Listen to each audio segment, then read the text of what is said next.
You have chased after answers from others until you were utterly exhausted. Stop.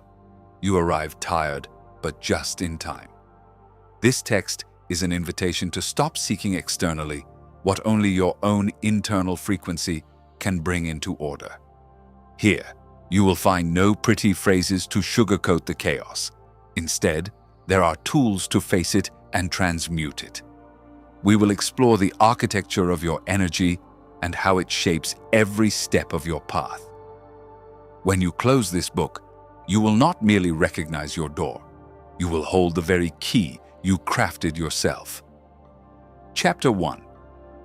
The noise that took your place. There is a kind of silence that does not bring peace. It's like a tidy room where everything is in its place, but nothing breathes. It's like a morning where you do your usual routine, say the right things, fulfill expectations, and yet you feel like something inside you is watching from afar, as if your own life were happening to someone else. There's no visible tragedy, no disaster to point to. Just a strange, persistent feeling, hard to explain. Like you left something important somewhere, but you can't remember where. Many call that tiredness. Others call it confusion. Some call it bad luck. But deep down, what hurts isn't exhaustion or a lack of answers. What hurts is something else.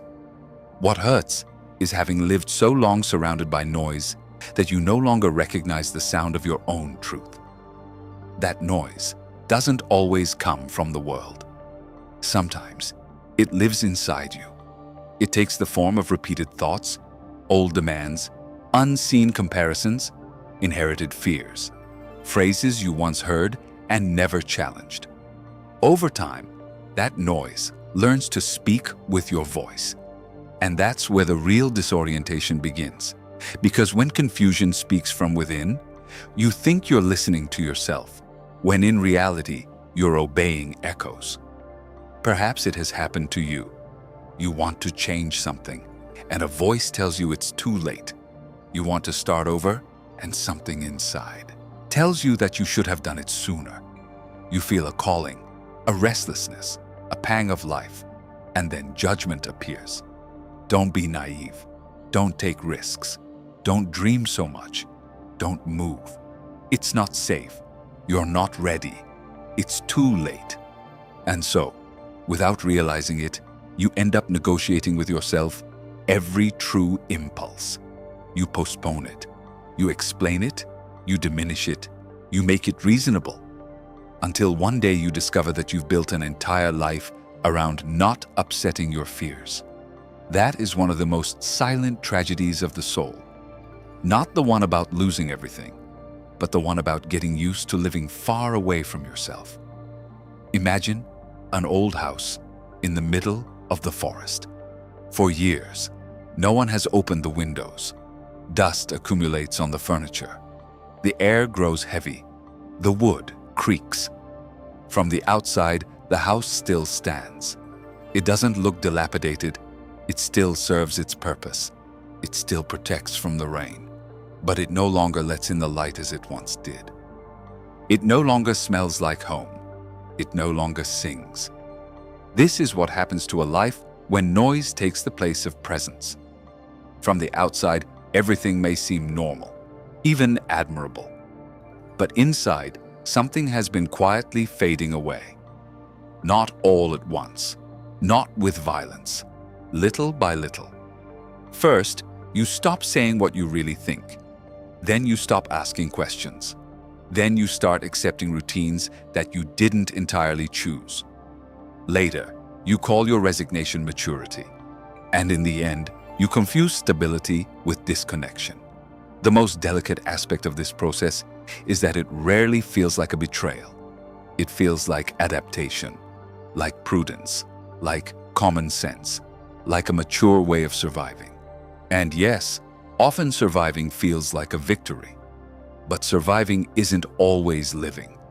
There are people who have been breathing for years without truly inhabiting their own lives. Maybe you've met someone like that. Maybe it's you. A woman wakes up every morning before sunrise. She makes coffee. She checks messages. She takes care of things. She smiles when necessary. She solves problems. She takes care of others. She supports. She functions. Everyone says she's strong.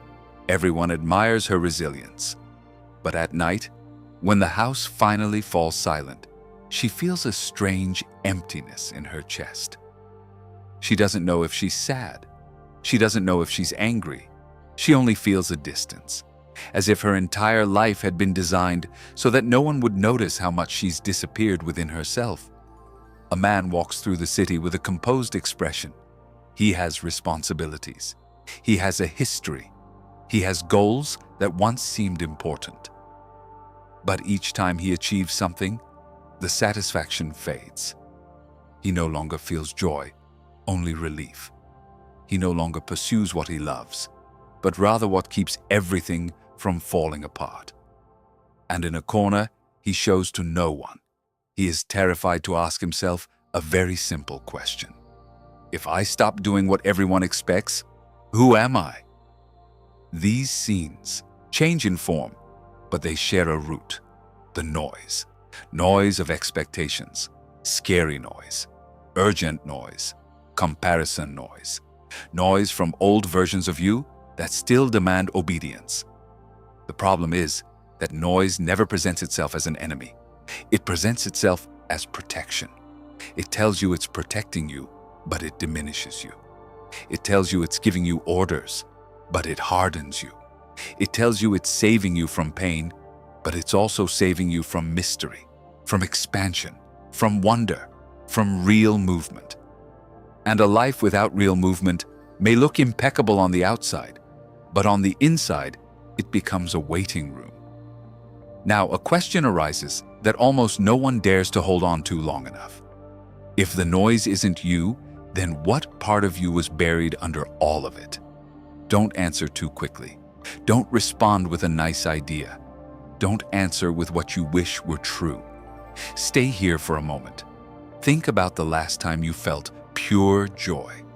Not a distraction, not entertainment, not a fleeting thrill. I'm talking about pure joy, the kind that makes you feel more present, more whole, more alive. Where were you? What were you doing? Who were you with? What part of you was awake in that moment? The part that usually remains dormant. There's a clue there. Life leaves breadcrumbs. So does the soul. But the noise moves too fast to see them. From a very young age, many of us learn to value speed more than truth, to respond before feeling, to produce before understanding, to fit in before exploring, to be useful before being honest. And then something essential is fragmented.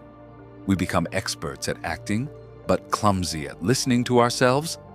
We know how to move forward, but we don't always know where we're going. We know how to bear weight, but we can't discern whether that weight truly belongs to us.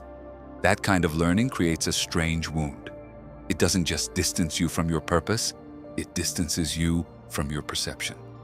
And when you no longer trust what you perceive, you need more and more noise to orient yourself. More outside opinions, more validation, more external signs, more proof that you're not wrong. Meanwhile, the wisest, most serene, most intimate voice remains in the background, waiting. Not because he's gone, because you stopped visiting her. Here begins the revelation. Your problem isn't just a lack of clarity. It's that you've been exposed to too many layers of interference. Like an old, poorly tuned radio, you pick up fragments of truth amidst bursts of static. But because the static has been around for so long, you end up believing the interference is a natural part of the message. It isn't. Anxiety isn't always a sign of danger. Sometimes it's the body reacting to a life that no longer fits. Scarcity is not always a lack of resources. Sometimes it's a way of perceiving reality from an identity accustomed to restraint. Self-sabotage isn't always laziness or inconsistency. Sometimes it's loyalty to an old version of yourself that promised never to expose itself again. And stagnation doesn't always mean you've lost your way. Sometimes it means that your soul stopped cooperating with what is false. Look at that again. Perhaps you're not in jail because you failed. Perhaps you are stuck because something deep inside you refused to continue moving in the wrong direction. That changes everything. Because if stagnation has intelligence, then it didn't come to punish you. It came to interrupt a course. It came to make noise so that you might hear a truer silence. It came to stop a machine that no longer honored who you are. Of course, this is uncomfortable. It's easier to think the problem is a lack of discipline, bad luck, or life's slow pace. Because if the problem were only external, the solution would be too. It would be enough to wait a little longer, try a little harder, endure a little longer. But when you discover that noise has taken your place, you can no longer keep asking the world to give you back. Something you must first reclaim within yourself. And demanding answers from you isn't about shouting louder. It's not about becoming someone new. It's not about adopting a bright personality. Claiming you is much simpler and much braver. It's starting to notice. Notice what drains you. What makes you hard? What turns you off? What makes you feel unnecessarily aroused? What conversations take you away from yourself? What places make you feel small? What habits numb you? What thought pops into your head just before you take an important step? Freedom begins like this. Not with a great feat, but with a clear observation, with unvarnished honesty, with the courage to admit, I haven't lived from my center for a long time. Take a break here, breathe slowly, and try this exercise. Take a piece of paper or open a note on your phone and write this sentence. The noise in my life sounds like... Don't overthink it. Finish the sentence as many times as you need. Maybe it sounds like haste, like guilt, like comparison, like a need to please, like a fear of disappointing, like perfectionism, like a constant demand to prove one's worth, like the feeling that you have to solve everything today, like that poisonous phrase, "You're out of time." Then write a second sentence. My truth, when I finally hear it, sounds like, maybe you don't have a complete answer yet. That's okay. A feeling is enough.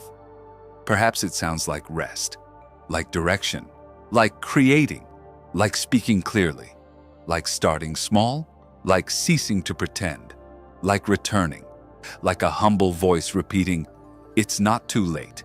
Do it without correcting yourself. Do it without trying to sound profound. Just listen. This gesture seems small, but it opens a vast door because it begins to separate the noise from the voice. And that distinction is sacred.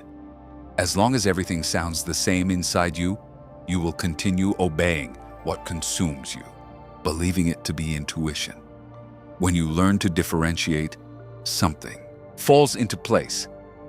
Not immediately, not by magic, but with truth. And the truth, although it may be uncomfortable at first, always brings oxygen.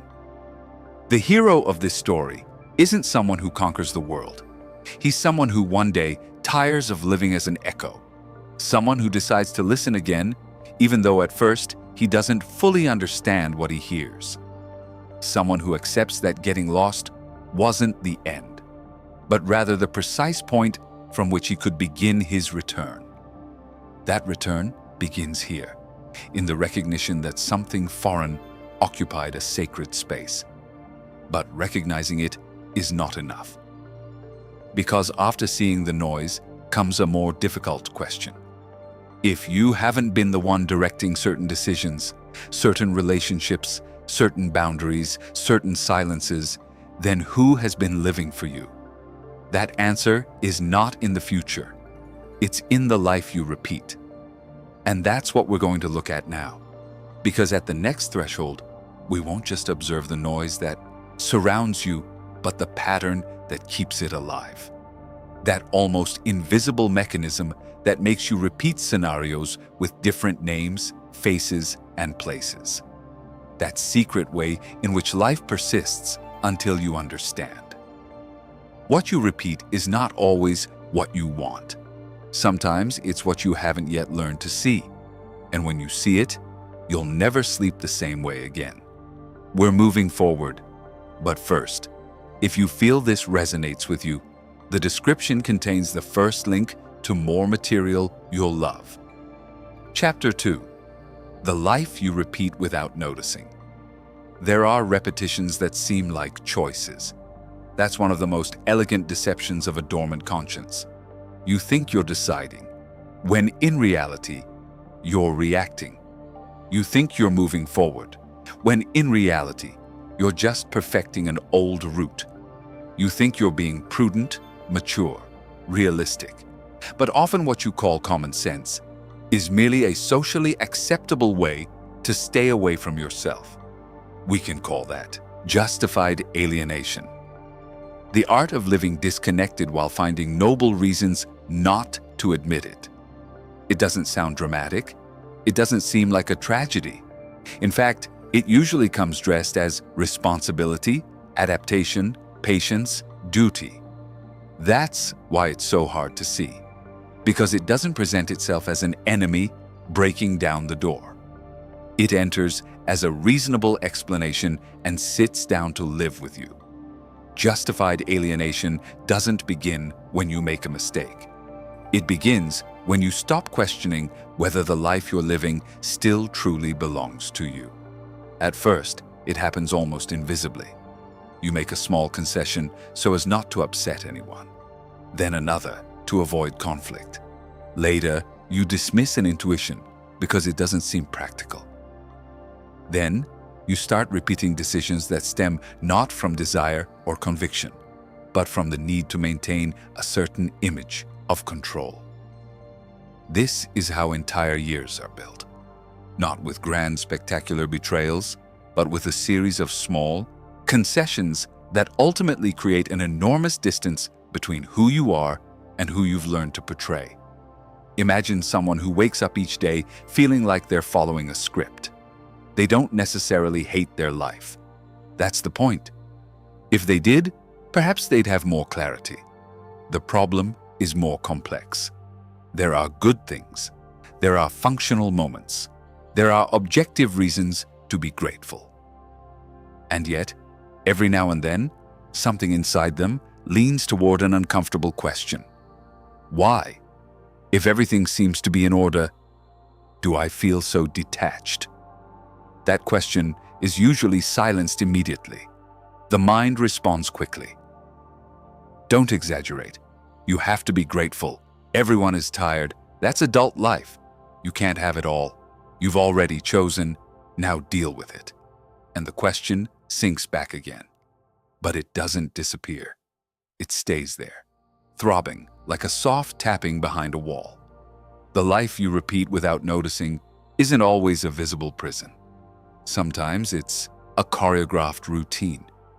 You repeat the way you speak when you're afraid. You repeat the kind of relationship that leaves you waiting. You repeat the way you work until you're exhausted, just to feel you deserve to rest. You repeat the habit of postponing what you love until everything urgent is over, even though the urgent never ends. You even repeat the internal narrative that interprets every delay as proof that you're late. Each repetition strengthens the identity that sustains it. And every time that identity strengthens, change becomes more difficult, not because it's impossible, but because it begins to feel like a threat. What's unsettling is that repetition is rarely perceived as repetition from within. From within, it feels like reality.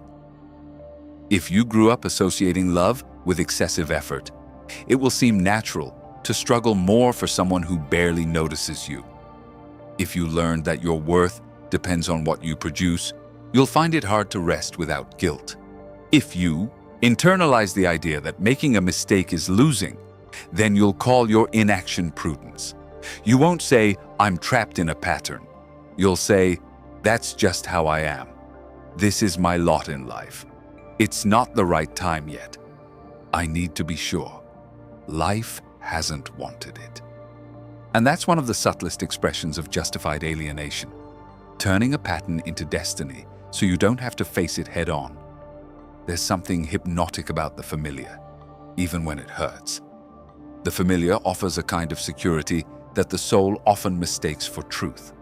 That's why so many people return to patterns that have already harmed them, not because they enjoy suffering, but because the familiar allows them to anticipate the blow.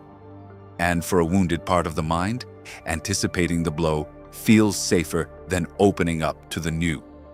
The new doesn't guarantee the absence of pain, but it does demand presence. It demands seeing without the filter of the past.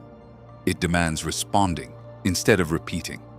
It demands stepping out of character, and that's where resistance appears. Imagine an actor who has played the same role for so long that he no longer remembers where the character ends and his real face begins. The clothes fit him perfectly. The gestures come naturally. His voice is trained. The world even rewards him for his convincing performance. But one night, in the middle of a show, something happens. Perhaps a line cracks. Perhaps a glance from the audience gives him a strange feeling. Perhaps for a second, he feels the weariness of continuing to say words that no longer belong to him. The play goes on. No one notices the tremor, yet he does. And from that moment on, what was once automatic becomes burdensome. That's what happens when you begin to awaken to a life that repeats itself. The external structure remains the same, but internally you can no longer sustain it with the same innocence. Many people reach that point, and instead of listening to the discomfort, they manage it. They don't change the script, they just decorate the stage better. They give themselves small distractions. A new course, a different routine, a promise for next month, an inspirational speech before returning to the same old logic. None of that is inherently wrong. The problem is when it's used to avoid the root cause. Because there comes a point when the soul no longer asks for entertainment. It asks for truth. And when the truth takes too long to be addressed, the body begins to speak. Persistent fatigue appears, anxiety without a clear cause, irritability, a feeling of emptiness after every achievement, difficulty feeling genuine enthusiasm. It's not always that you're broken. Sometimes you're divided. One part of you keeps fulfilling expectations, while another no longer wants to pretend that's enough. Here it's important to pause and consider something crucial. Repeating patterns isn't a moral failing. It doesn't mean you're weak or unaware. Repeating patterns is a way of protecting a version of yourself that at some point needed to survive. The problem arises when that survival strategy becomes the entire framework of your life. What was once a defense transforms into destiny. What once saved you begins to limit you. And because it was useful in the past, you find it difficult to let go of it in the present.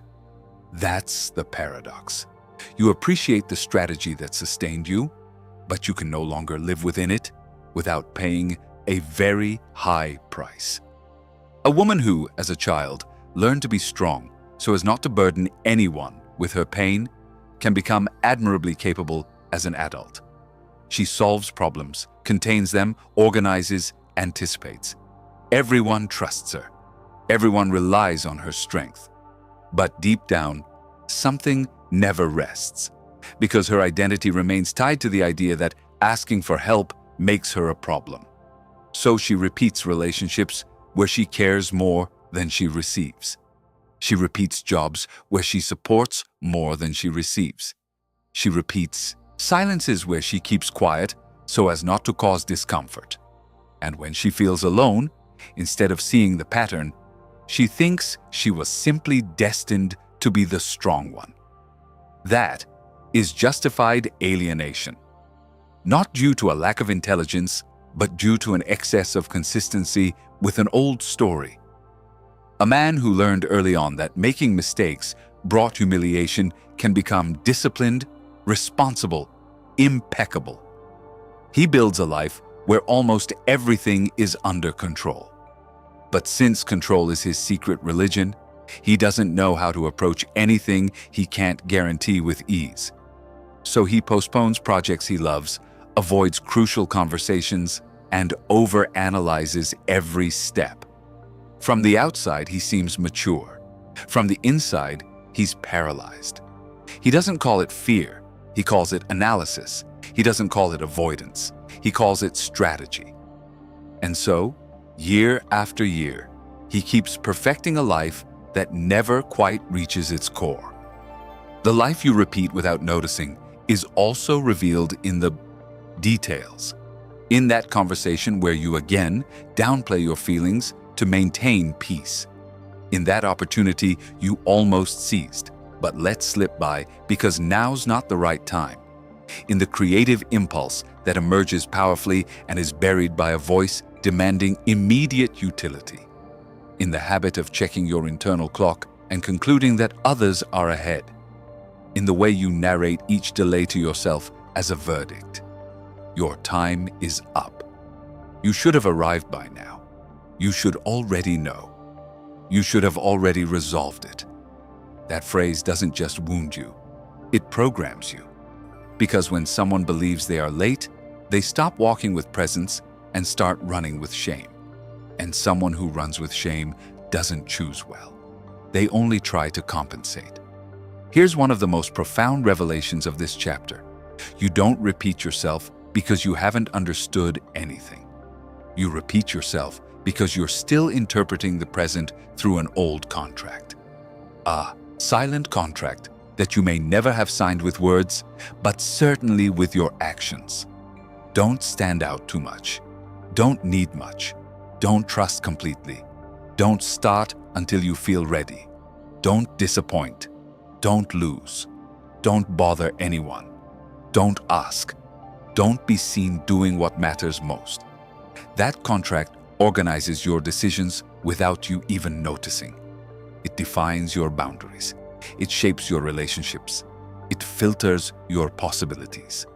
And as long as that contract remains intact, life will keep changing the scenery to teach you the same lesson. That's why some people move to a different city and experience the same emptiness. They change jobs and experience the same sense of being unfulfilled. They change partners and experience the same waiting. They change routines and experience the same disconnection. They believe they are leaving a stage behind, when in reality, they are simply taking the same person to a different stage. The name of the problem changes. The essence doesn't. And this doesn't happen because the universe is punishing you. It happens because your conscience persists until it is heard. Life repeats what remains unresolved with almost sacred patience. Not to humiliate you, but to show you where your energy is still bound. Pause and look at your story with tenderness, but also with courage. What situations have you experienced with different faces? What emotion returns again and again in your important decisions? Where do you feel you always end up in the same place, even when the path changes? Don't look for someone to blame. Look for patterns. Blame hardens. Patterns reveal. And only what is revealed can be transformed. Try this simple exercise. Close your eyes for a moment and recall 3 situations in your life where you felt the same frustration. It doesn't matter if they occurred in different contexts. Perhaps one was in love, another at work, and another in your relationship with yourself. Now ask yourself, what did they have in common? Was I keeping something to myself? Was I trying to deserve something? Was I waiting for permission? Was I trying not to fail instead of trying to truly live? Write down what comes to mind. Not to judge yourself, but to uncover the invisible thread. Often, awakening begins when you stop looking at isolated episodes and start seeing the bigger picture. There is a precious and painful moment in every transformation. It is the instant when you can no longer say, "That's life," when what you really want to say is, "This is how I've learned to live." It seems like a small difference, but it opens a chasm. Because if that's just how life is, there's not much left to do. But if that's how you've learned to live, then something can be unlearned. Something can be re-examined. Something can be given back. Something can end. And when something ends within, even if the world doesn't yet notice, a new direction begins to breathe. You don't need to destroy everything today. You don't need to run away from your life or declare war on every structure that has sustained you. That would be just another form of noise. What you need is to see with serene honesty, to see where you repeat yourself, to see how you justify the distance, to see what part of you still calls duty, what is actually fear, to see what identity you are protecting at the cost of your truth. Because once you truly see it, holding on to it starts to cost more than changing. And yet, seeing the pattern isn't the end of the job.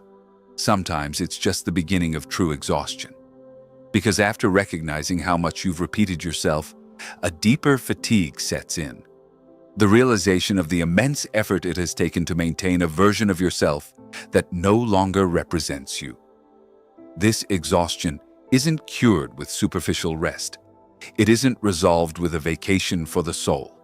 It demands something deeper. It demands asking yourself how much of your daily energy is spent, maintaining an identity that once served you, but now feels too restrictive. That question opens the next door. And behind that door, we won't just find patterns, but the hidden weight of having spent too long interpreting a way of being that can no longer contain your truth. That's where the real wear and tear begins. That's where the invisible cost of continuing to be who you learned to be, when deep down you already know it's not enough, appears. Because repeating someone else's life is exhausting. Justifying alienation is exhausting. Smiling from afar is exhausting. Saying "I'm fine" when you're not fully present is exhausting. And there comes a point when the soul stops negotiating and the body, emotions, and desires begin to take their toll. That's the threshold we've reached now. You haven't just repeated yourself. You haven't just over-explained yourself. You've also exhausted yourself clinging to what you no longer are. And in the next chapter, we'll confront that burden head-on. The weariness of wearing a mask so ingrained in your face that for years you confused persona with identity. That's where the crack begins. And through that crack, at last, the truth can enter. Chapter 3. The weariness of maintaining a false version. There's a kind of exhaustion that can't be solved by sleeping more. It doesn't disappear with a free afternoon or a weekend without obligations. It's not cured by changing scenery, turning off your phone, or telling yourself you'll be better tomorrow. It's a deeper weariness, older, more silent. The weariness of maintaining a version of yourself that works outwardly, but no longer breathes inwardly. The weariness of maintaining a posture, an identity, a way of being in the world that may have once protected you, but now demands too much of you to keep appearing unscathed. At first, you don't notice it clearly. You just feel that everything is a little harder. Things you used to do with ease now feel like a burden. Simple conversations leave you drained. Small decisions seem like mountains. You need more and more time to recover from things that didn't used to bother you so much. And since there isn't always an obvious cause, you start to explain it with the usual words: stress, routine, too much work, lack of rest. All of that might be a factor. But sometimes the real exhaustion doesn't come from what you do. It comes from the constant effort of having to maintain who you think you should be, while a part of you silently begs to stop pretending.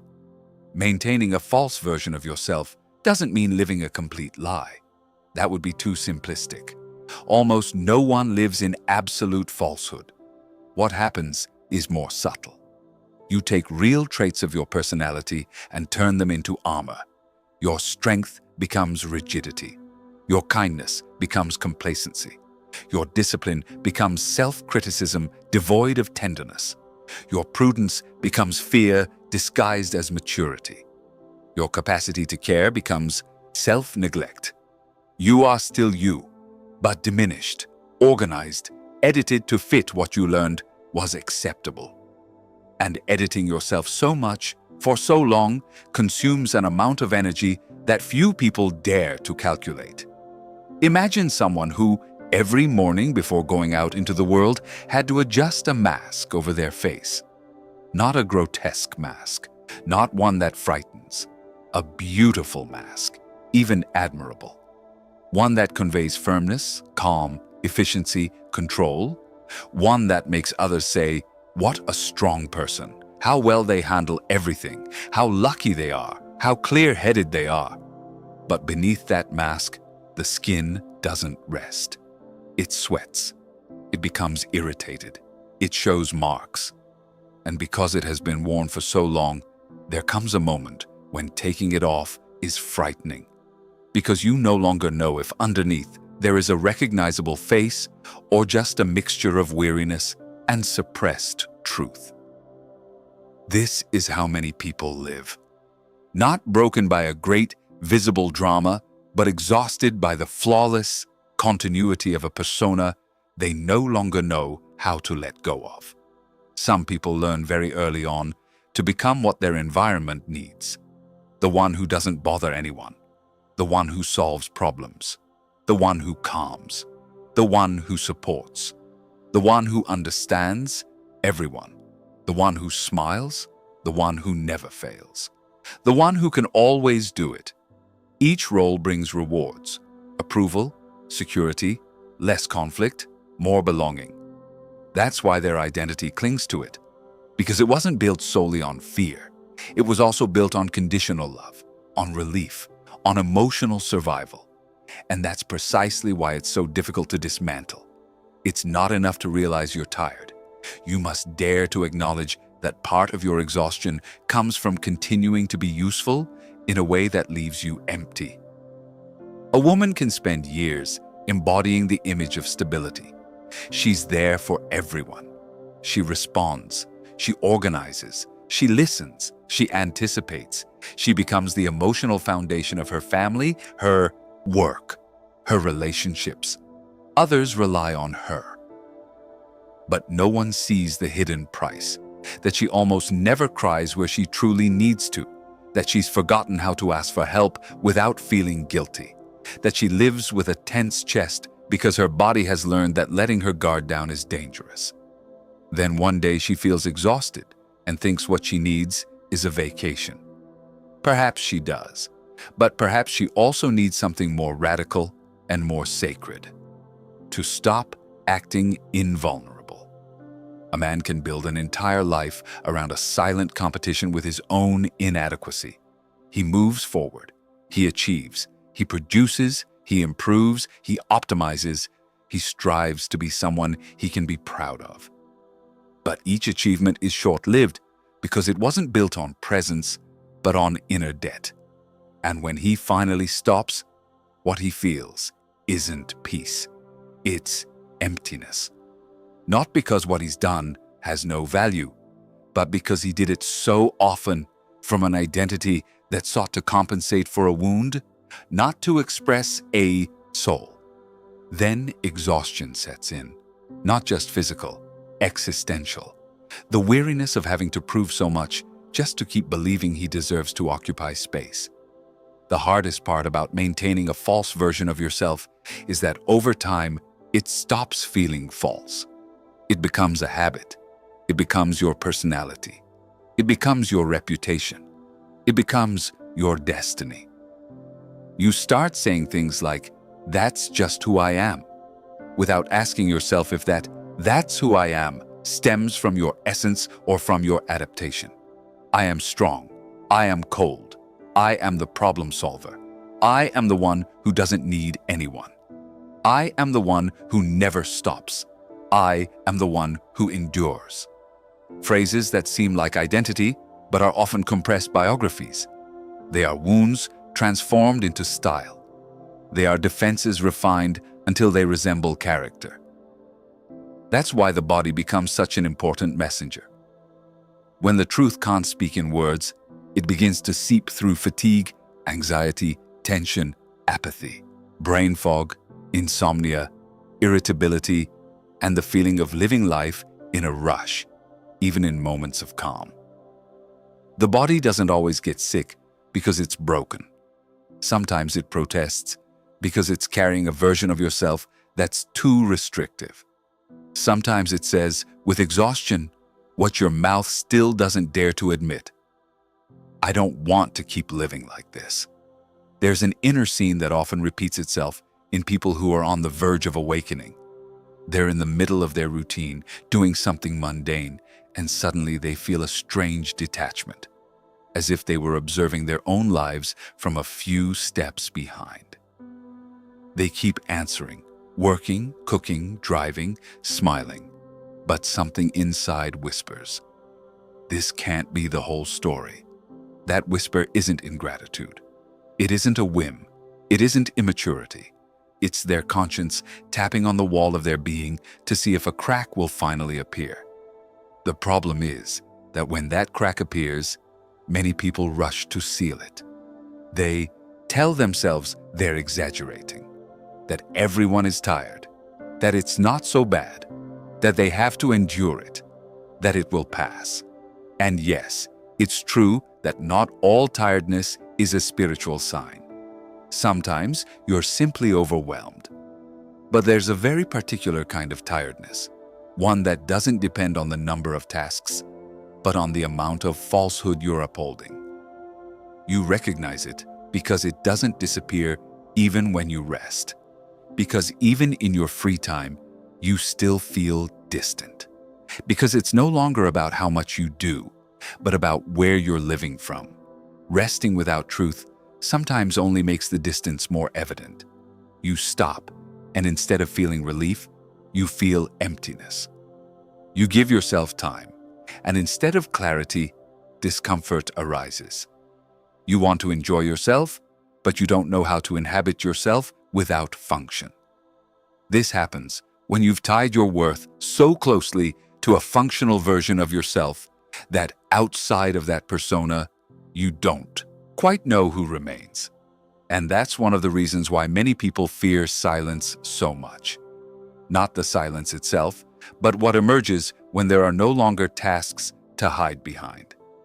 Maintaining a false persona also strains relationships, because even if someone loves you, they can only truly know you as you reveal yourself. If your connection to the world is mediated by a persona, love may arrive, but it doesn't always land where you need it most. They take care of you, but you don't let yourself fall. They listen to you, but you don't speak your truth. They accompany you, but from a role that doesn't fully reveal your wounds. Then a very strange loneliness emerges. The loneliness of being surrounded by people, yet not feeling seen. And this loneliness isn't always because no one understands you. Sometimes it's because you've perfected the version of yourself you present too much. The same is true of purpose. Many people believe they haven't found their purpose because they lack clarity. But sometimes they haven't found it because they're trying to discover it from an identity that isn't their center. And purpose isn't revealed to the persona. It's revealed to presence. It doesn't surrender to the mask. It opens up when something within you stops acting and begins to listen. That's why exhaustion can be such a decisive threshold, because there comes a point when you no longer have enough energy to keep performing. And while that's frightening, it can also be a blessing. What you can no longer hold begins to crumble. And when something false falls, even if it makes a noise, it also frees up space. Perhaps that's why so many people awaken after hitting rock bottom, not always externally, but internally. Not because pain is necessary as punishment, but because sometimes only profound exhaustion breaks the automatic obedience. As long as you can still keep acting without too much cost, you keep going. But when the soul truly tires, the act begins to hurt more than the possibility of change. That is the sacred moment, the instant when the mask weighs more than the fear of taking it off. I want to suggest something simple. Think back to 3 recent situations where you felt disproportionately drained. I'm not talking about exhausting tasks in and of themselves. I'm talking about moments that left you feeling empty more because of what you had to bear internally than because of what you did externally. Perhaps a conversation where you had to pretend nothing bothered you. Perhaps a meeting where you feigned enthusiasm for something that no longer represents you. Perhaps a visit, a routine, a relationship, or a decision where you felt you had to shrink, harden, or edit yourself to remain accepted. Now ask yourself honestly, which version of me was operating there? The one who wants to please? The one who doesn't bother anyone? The one who can do everything? The one who never asks? The one who's afraid of disappointing? Name that version. Not to attack it, to observe it. After naming it, ask yourself something more difficult and more liberating. How much does it cost me to keep wearing it? Don't answer quickly. Feel the question. Perhaps it costs you sleep, perhaps spontaneity, perhaps joy, perhaps creativity, perhaps intimacy, perhaps desire, perhaps peace. Masks don't just hide. They also exact a price. Each one demands a toll of life. And the day you begin to feel the cost, you can no longer feign innocence. Herein lies the central revelation of this chapter.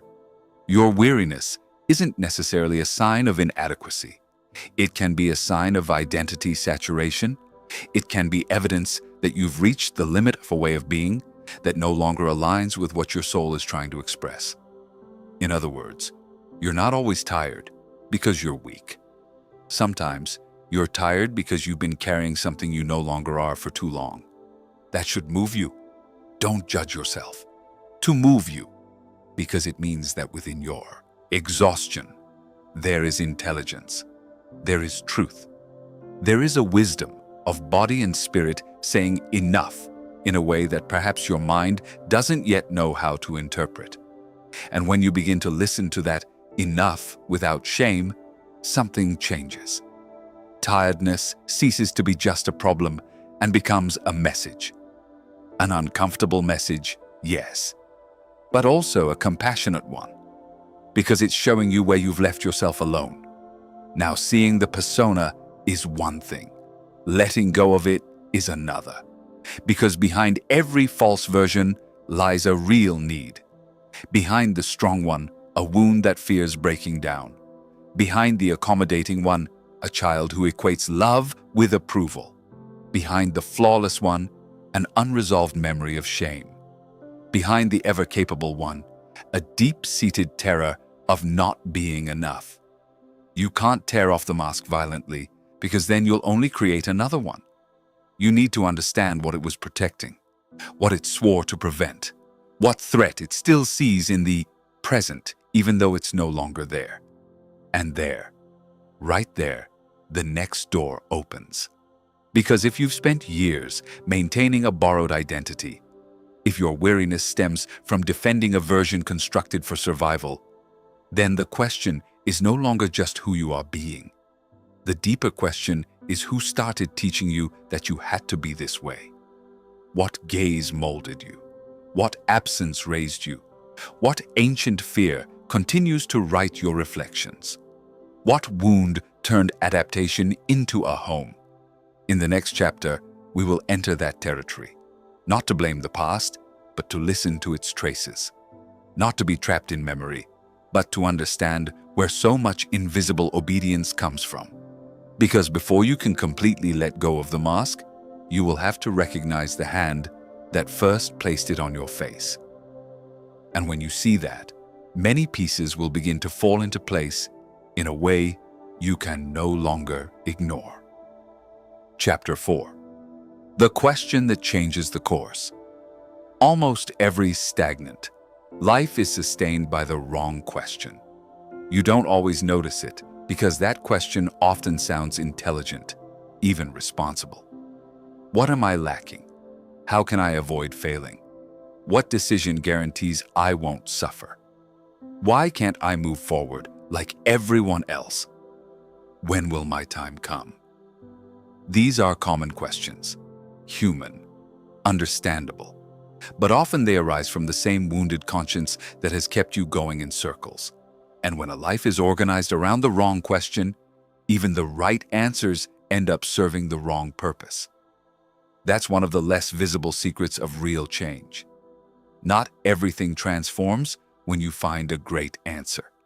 Sometimes everything starts to fall into place when you finally ask yourself the real question. The question that doesn't embellish you. The one that doesn't protect the persona. The one that doesn't seek an elegant explanation to stay the same. The one that breaks your internal obedience with an almost painful clarity. That question doesn't come when you want to look deeper within yourself. It comes when you can no longer live the same way without betraying yourself too deeply. For a long time, many people have been wondering how to improve the structure of a life that deep down no longer represents them. They don't question the core issue. They just want to optimize their exhaustion, better manage their anxiety, be more productive within a logic that drains them, and learn to tolerate with more grace what long ago ceased to be home. It's like someone feeling like they can't breathe in a closed room and, instead of opening the window, focusing on more precise breathing techniques. It might work for a while, but it doesn't address the root cause. There are times when life doesn't need better strategies. It needs a question that opens a door. Imagine someone who has spent years trying to find fulfillment through performance. Every time something inside them shuts down, they set a new goal. Every time anxiety arises, they interpret it as a lack of progress. Every time emptiness visits, they seek more discipline, more focus, more results. Their constant question is, how can I achieve more? And as long as that question reigns, everything they learn, everything they build, even their growth, continues to revolve around the same wound. Because the problem wasn't just the lack of achievement, the problem was having tied their self-worth to the need to deserve existence through effort. Then one day, after much running, another question arises.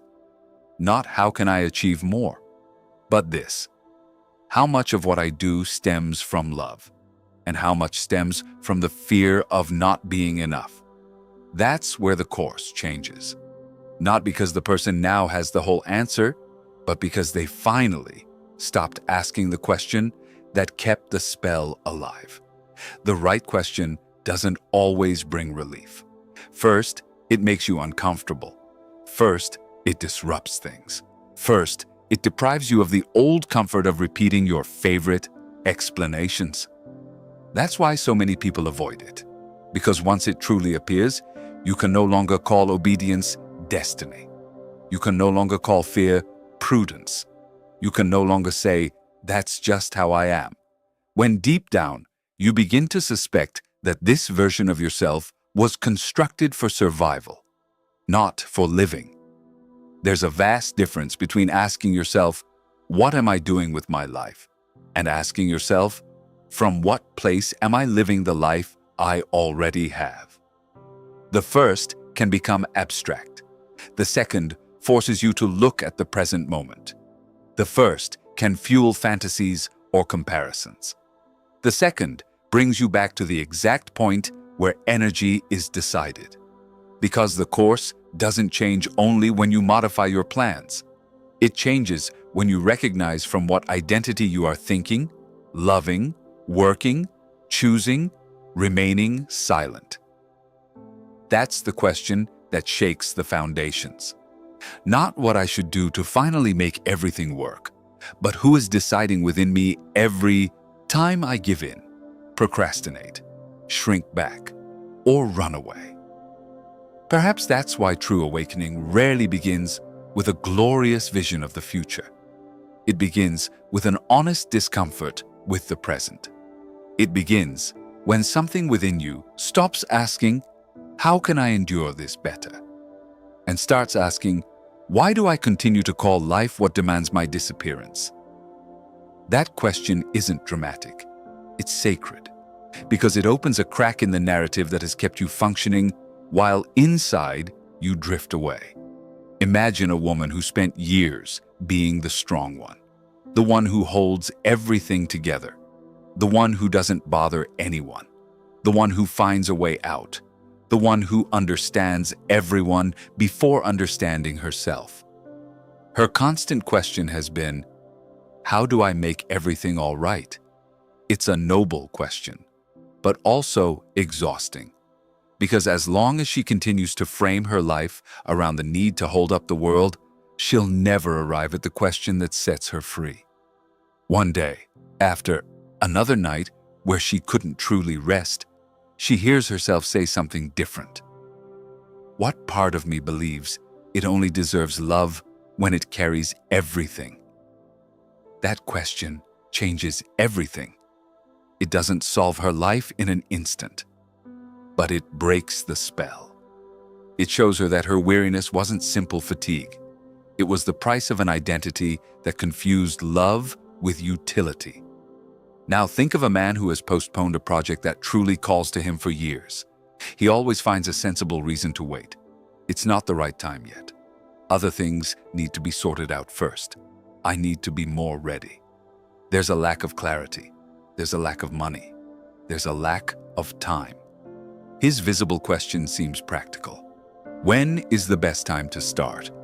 But beneath that question lies another, unspoken one. What will happen to me if I start and I'm not as good as I hoped? Until he sees that, he will continue to call his fear a strategy. Until one day, perhaps seeing that another year has passed, without him truly finding himself, the real question emerges. How much longer will I continue protecting myself from an imagined humiliation at the cost of abandoning what I love? That's when something changes. Not externally at first, internally. And true change always begins there. The question that changes course has a very precise quality. It doesn't seek blame, it seeks truth. It's not formulated to punish you. It's formulated to restore your presence. It doesn't serve to give you a definitive diagnosis, but to undo an operative lie. That's why it's not, "What's wrong with me?" That question usually stems from shame and almost always makes you feel smaller. Nor is it, "Why is all this happening to me?" That can trap you in a narrative where life is something that happens to you from the outside.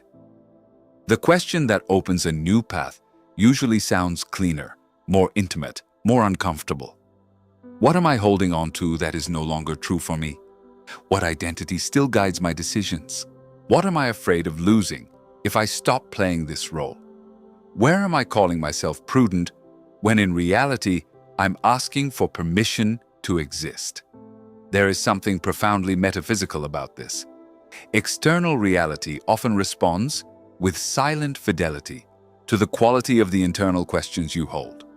If your consciousness is constantly asking how to avoid pain, you will end up organizing your life around defense. If it is constantly asking how to be enough, you will end up living under constant scrutiny. If it is constantly asking when validation will arrive, you will turn every relationship and every goal into a test. But if your consciousness begins to ask what is true here, what arises from fear, and what arises from your center, the energy shifts. Not magically or instantaneously. It shifts because you stop feeding the frequency that kept you trapped in the same interpretation. Most people aren't blocked simply by a lack of action. They're blocked by the quality of the inner dialogue through which they interpret their experience. You can do many things and still remain stagnant inside. You can change cities, jobs, routines, partners, and still answer the same hidden question. That's why some destinations change so little, even when the scenery changes so much. It's not that life is ignoring you. It's that the question you carry within you continues to elicit the same kind of response. Here, it's worth pausing to consider something important. The question that changes course doesn't always appear during a retreat, an extraordinary crisis, or a solemn moment. Sometimes it arrives in the kitchen while you're washing a dish and feel a weariness you can no longer explain in the same way. Sometimes it appears while driving home, when you realize you've spent months fulfilling obligations without feeling present. Sometimes it comes when you look at your packed schedule and wonder why your soul isn't represented anywhere. Sometimes it emerges in the middle of a conversation where you hear yourself responding once again from the correct perspective, and you can no longer bear the sound of your own editing. The true question doesn't always arrive with fanfare. Sometimes it enters unannounced. But when it touches the ground of your consciousness, everything begins to realign. I remember the story of someone who, for years, said their problem was a lack of opportunity. They had talent, sensitivity, ideas, a desire to build something of their own. But there always seemed to be a missing piece, the right moment, the precise support, the definitive sign.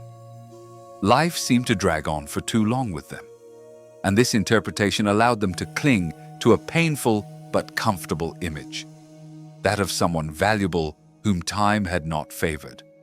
Until one night, after seeing how much pain waiting caused them, they asked themselves a different question. They didn't ask, "Why isn't my opportunity coming?" They asked, "What part of me is still using waiting to avoid? Fully exposing myself?" That single question revealed years of postponement disguised as patience. It didn't give them an automatic solution. It gave them something better. It gave them back responsibility without guilt, and with it, power. That's what asking the right question does. It snaps you out of your complacency. It brings you back to that uncomfortable place where your freedom begins to breathe. It's not a triumphalist freedom. It doesn't come with internal applause. Sometimes it arrives with trembling. Because when a true question touches an old lie, something inside you knows that a renunciation is coming. Renouncing a role, an explanation, an alibi. The old identity of the one who's always late, who always needs more time, who always waits to be ready, who always guards before choosing themselves. And although that renunciation hurts, it also releases captive energy. Pause here. Place a hand on your chest if it helps you return to your center. Breathe more slowly than usual, and ask yourself, without rushing, what question has governed your life in recent years? Not the prettiest one, the most real one. Perhaps it has been, how do I avoid making mistakes? How do I prevent rejection? How do I ensure I don't lose? How do I prove my worth? When will I catch up with others? Write that question down. Then look at it as if it were a doorway. Ask yourself, if this has been my question, what kind of life was I inevitably going to build from it? Not to blame yourself, to understand. Now write a second question, one that doesn't stem from urgency, but from truth. One that doesn't protect the persona, but your presence. It might be something like, what part of me needs to keep working myself to death to feel worthy? Where am I betraying what I know to maintain peace? What am I waiting for that will never come? Because it can only be born from a decision I make. What would it be like to live this moment without the idea that it's already too late? It doesn't matter if it sounds simple at first. If it's true, it has power. The mind sometimes craves immediate answers, but sacred questions work differently. They don't always provide answers at once. First, they begin to clear away the fog. They change what you tolerate. They make more visible what you previously justified. They make you less capable of continuing to act with the same unconsciousness. And that, though it may seem small, is enormous. Because the course doesn't change only when you take a new step. It changes when the old direction loses its legitimacy within you. Perhaps here you'll understand something crucial. Real change doesn't begin the day you know exactly where you're going. It begins the day you stop honoring the questions that kept you lost. It begins the day you no longer want to feed the logic that drains you. It begins when you prefer an uncomfortable truth to an elegant explanation. And that, even if it doesn't seem like it yet, is already movement. It's already a return. It's already a form of purpose being born amidst the confusion. Some people wait for certainty before they begin to live differently. But total certainty almost never comes at the beginning. What arrives is a clear question. A question that looks you in the eye and forces you to recognize the exact place where you've been neglecting yourself. That question doesn't solve your life for you. It awakens you. And once awakened, you can't repeat the same mistakes with the same innocence. You can still delay, you can still doubt, you can still feel fear, but you already know too much. You've already seen the crack. You've already heard something that can't be silenced so easily. And yet, a new mystery emerges. Because after asking yourself the right question, after feeling something inside you finally stir, a very old resistance arises. A voice rushes to respond harshly. You should have known by now. You've wasted too much time. You're too old to start over. You should have gone further by now. That voice isn't there to engage in dialogue. It's there to close the door the question opened. It's there to return you to the old prison of your inner clock. It's there to reinstate the cruelest lie of all. That time has already decided for you. But we're not going to let her speak without being seen. Because the next threshold of this work isn't about what to do with your life, but about what to do with that inner pronouncement that has governed so many decisions from the shadows. That silent phrase that robs you of presence before you even begin. That learned condemnation that transforms every delay into shame. That elegant poison that says, your time is up. And that's precisely where we'll come in now. Because before you can rebuild your path, you will have to dismantle the lie that most deeply made you abandon it. Chapter 5. Time was not your enemy. Few lies have governed so many lives as effectively as this one. It's too late. You don't always hear it in those words, but it lives in many of your decisions. It appears when you feel the urge to start something that truly matters to you, and an inner voice reminds you of everything you didn't do before. It appears when you look at others and believe they got there first. It appears when one part of you wants to try again, but another responds with weariness, shame, or resignation. And then you don't just postpone a step, you postpone your permission to exist more authentically. Because when someone believes they've arrived late to themselves, they stop seeing life as an open field and begin to see it as an exam that's almost over. That feeling doesn't arise from real time. It arises from wounded time. From time interpreted through comparison, through fear, from the idea that life moves along a single line and that whoever doesn't reach certain milestones at certain times has been left out of the mystery. But existence doesn't function as a uniform race. The soul doesn't blossom according to a calendar. Consciousness doesn't obey the rhythm of others' expectations. There are things that can only be revealed after certain losses. There are understandings that wouldn't have been possible before weariness. There are calls that don't come in youth, but at the exact moment when the character begins to break down and you can no longer bear to continue living in an old way. Even so, the spell of procrastination is powerful. because it doesn't just tell you you're late.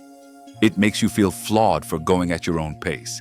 It turns the process into debt, the pause into failure, maturity into clumsiness. And every time you believe it, your energy shrinks. You no longer act from presence. You act from compensation. You no longer choose clearly. You choose hastily. You no longer ask what is true. You ask what will do. What saves face. What avoids further shame. Thus begins a very common form of getting lost. Not living your own path, but running after an imaginary version of the right time. There are people who aren't just tired of what they've been through. They're tired of feeling too late for everything, too late to love well, too late to start over, too late to find purpose, too late to change course, too late to heal, too late to create, too late to be seen, too late to have peace. And that feeling slowly stifles something deep inside, because living with the constant feeling of being late alters your relationship with the present. You no longer experience each day as an opportunity. You experience it as proof that you haven't arrived yet. The now ceases to be grounded and becomes a source of reproach. Look closely at how this idea operates. It doesn't just tell you that others have moved forward. It tells you that your value diminishes with each delay. It convinces you that there was a right age to start, an ideal season to discover yourself, a perfect moment to dare. And because you didn't do it then, now any move seems less legitimate, less pure, less promising. But this logic has a cruel trap. The more you believe it, the more you delay. And the more you delay, the more proof you think you have that it is indeed too late. It's a vicious cycle, a prison made of interpretation, not destiny. Imagine a garden. Not all seeds open in the same season. Some burst open as soon as they touch the light. Others need to endure rain, shade, long winters, disturbed soil, profound silence. If a seed were to compare its rhythm with another's, it might conclude that it failed. It might call itself late. It might be ashamed of not having sprouted sooner. But the soil doesn't judge it. The sun doesn't humiliate it. Life doesn't demand that it imitate another way of blooming. It simply awaits its truth. It only responds when it is ready to open without breaking. The human problem is that we have learned to violate ourselves with clocks that were not made for the soul. From a young age, many were raised with a sense of urgency. There were ages for performance, for fitting in, for defining yourself, for deciding what you were going to be, for behaving a certain way, for having clarity, for getting somewhere. And while some structures can be useful, they also sow deep anxiety when they become a measure of worth. Then you no longer use time to organize your life. You use your life to obey a rigid idea of time. And when you don't meet those expectations, shame appears. Not necessarily a loud shame. Sometimes it's an elegant, silent, private shame. The shame of feeling you should go further. The shame of thinking your process needs justification. The shame of hiding your beginnings for fear they might seem late. A woman may discover in her 40s, 50s, or 60s that she has spent years serving an identity that didn't represent her. She may feel the urge to write, to study, to love differently, to move, to heal a broken relationship, to finally speak her truth. But if her conscience has been trained by the idea of the right time, that urge doesn't come alone. It arrives accompanied by the pronouncement, "You're not ready for this anymore. You should have known better. You're past that stage." And perhaps, for a while, she'll believe it. Perhaps she'll lower her gaze. Perhaps she'll go back to fulfilling her obligations. But if she listens more deeply, she'll notice something crucial. The call is still there. It didn't withdraw because of age. It wasn't ashamed to arrive now. It only waits for her to stop treating herself as if the calendar had more authority than her truth. A man can spend years believing he hasn't yet found his place because he lacked discipline or courage, when in reality, what he has had in abundance is inner condemnation. Every time he wants to start something real, he doesn't start from scratch. He starts carrying the weight of all the years he didn't allow himself to do it. So he doesn't start light. He starts guilty. He doesn't create from desire. He creates from debt. And that debt suffocates him. It makes him demand immediate results to compensate for the imagined delay. Then he becomes frustrated, judges himself, and concludes that perhaps he has already missed his moment, without noticing that he didn't fail for lack of talent, but for having started by being whipped by time. Wounded time doesn't see processes. It sees comparisons. That's why it's so fascinated by other people's lives. It observes what others have achieved, what they've already built, the stage they're at, the confidence they seem to have, and uses all of that as evidence of your supposed backwardness. But it almost never sees what isn't shown. It doesn't see the hidden price of certain paths. It doesn't see the invisible struggles. It doesn't see the sacrifices. It doesn't see the crises. It doesn't see how much of what belongs to others doesn't even belong to you. It only takes isolated images and turns them into a tribunal. And from that tribunal, it sentences you again and again. You're late. You fell asleep. You missed your chance. It's pointless now. That voice doesn't describe reality. It distorts it.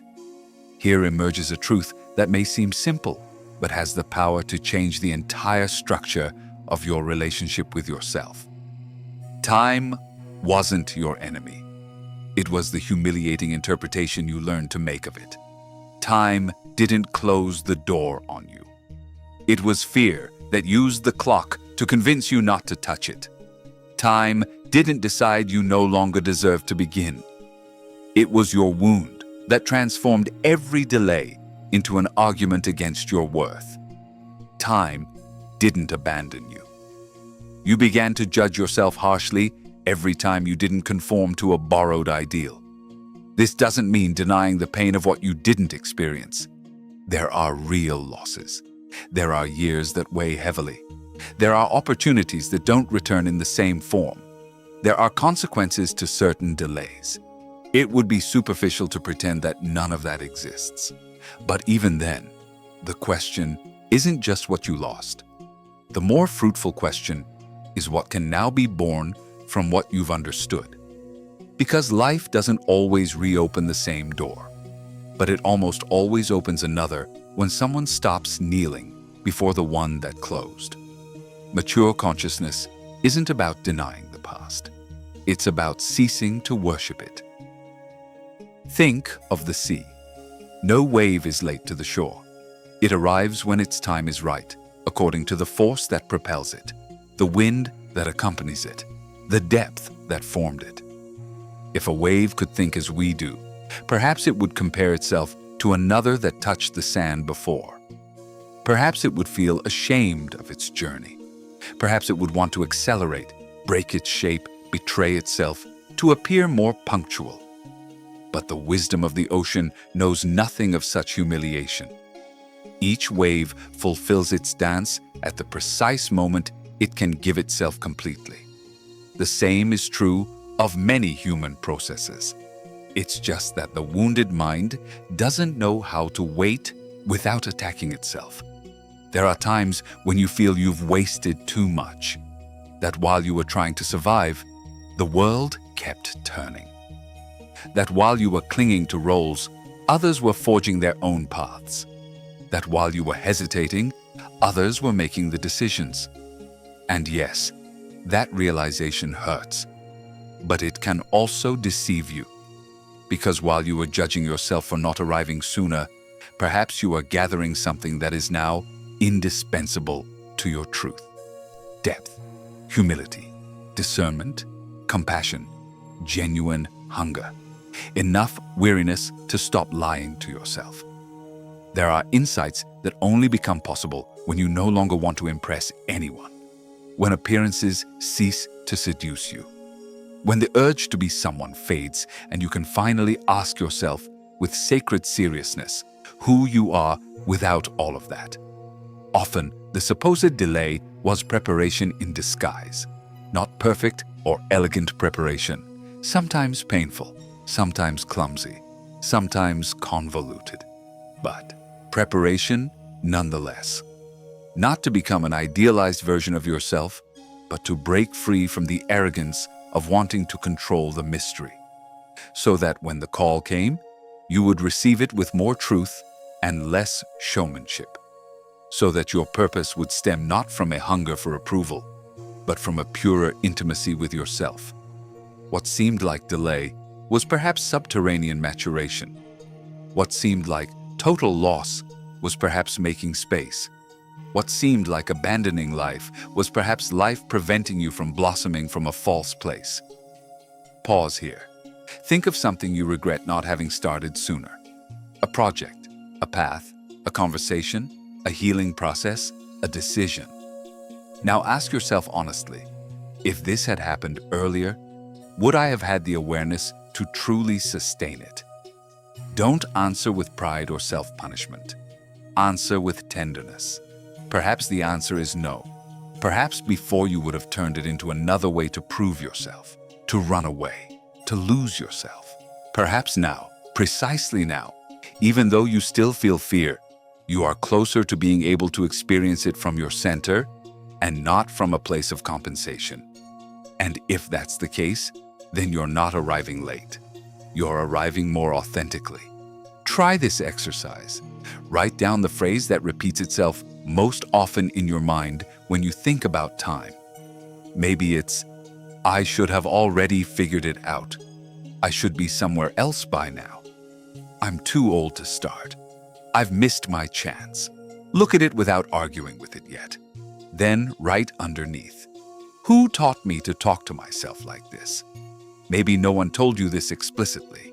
Maybe you learned it by observing the anxiety of others, the demands of your environment, the idolatry of productivity, the societal fear of growing old without a story to tell. Then write a third sentence. If I stopped believing this for a moment, what small step would actually be possible today? Don't get lost in the grand scheme of things. Stay in the immediate moment. Make a call. Write a page. Say no. Pick up a habit again. Ask for help. Rest without guilt. Starting doesn't always require a feat. Sometimes it requires letting go of a statement. The lie of delay also damages purpose because it turns everything into a race to make up for lost time. And when you're acting to make up for lost time, you rarely truly listen. You only push. You only demand. You only want results that will restore a sense of lost dignity. But purpose doesn't flourish under humiliation. It needs presence. It needs connection. It needs an inner ground where you're not trying to punish yourself until you produce a new identity. It needs you to stop moving like someone paying a debt and start walking like someone entering sacred territory. Not to arrive before others, to arrive whole. Perhaps that's why some people change radically when they stop fighting against the clock. They become clearer, simpler, more authentic. They no longer need to rush to prove. They're still relevant. They begin to honor the small things. To understand that one genuine decision is worth more than 10 desperate moves. They discover that the soul doesn't work with neurotic urgency, but with depth. And that in many cases, the most transformative thing wasn't making up for lost years, but ceasing to waste the present day battling the past. You didn't arrive late to life. You arrived wounded, twisted, weary, burdened with false narratives, yes, but not late. Because as long as you continue to breathe consciously, as long as something within you still stirs at the truth, as long as you can recognize what you no longer wish to uphold, there is a path. Perhaps different from the one you imagined. More humble, maybe.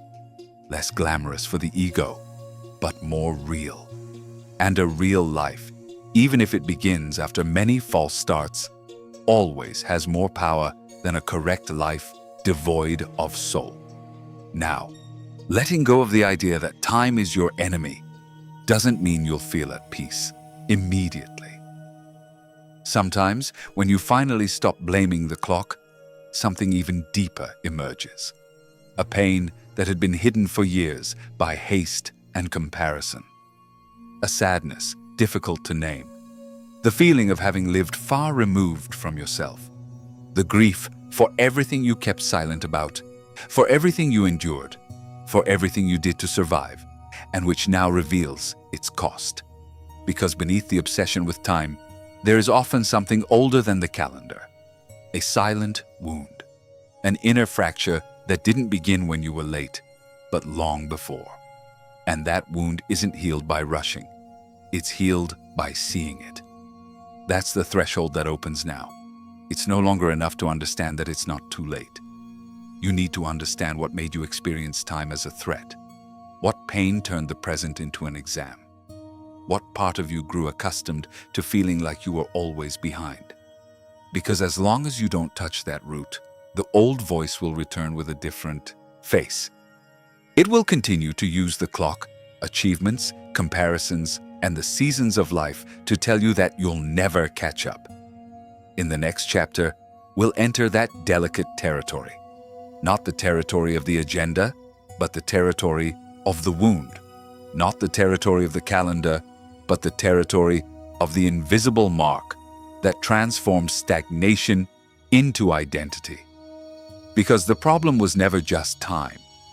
The problem was the secret pain from which you learned to measure everything. And when you see that wound head-on, you will understand why you have lived so long, feeling that you had to reach a goal that no one fully explained to you, but that has still governed you like a law. Chapter 6. The invisible wound of stagnation.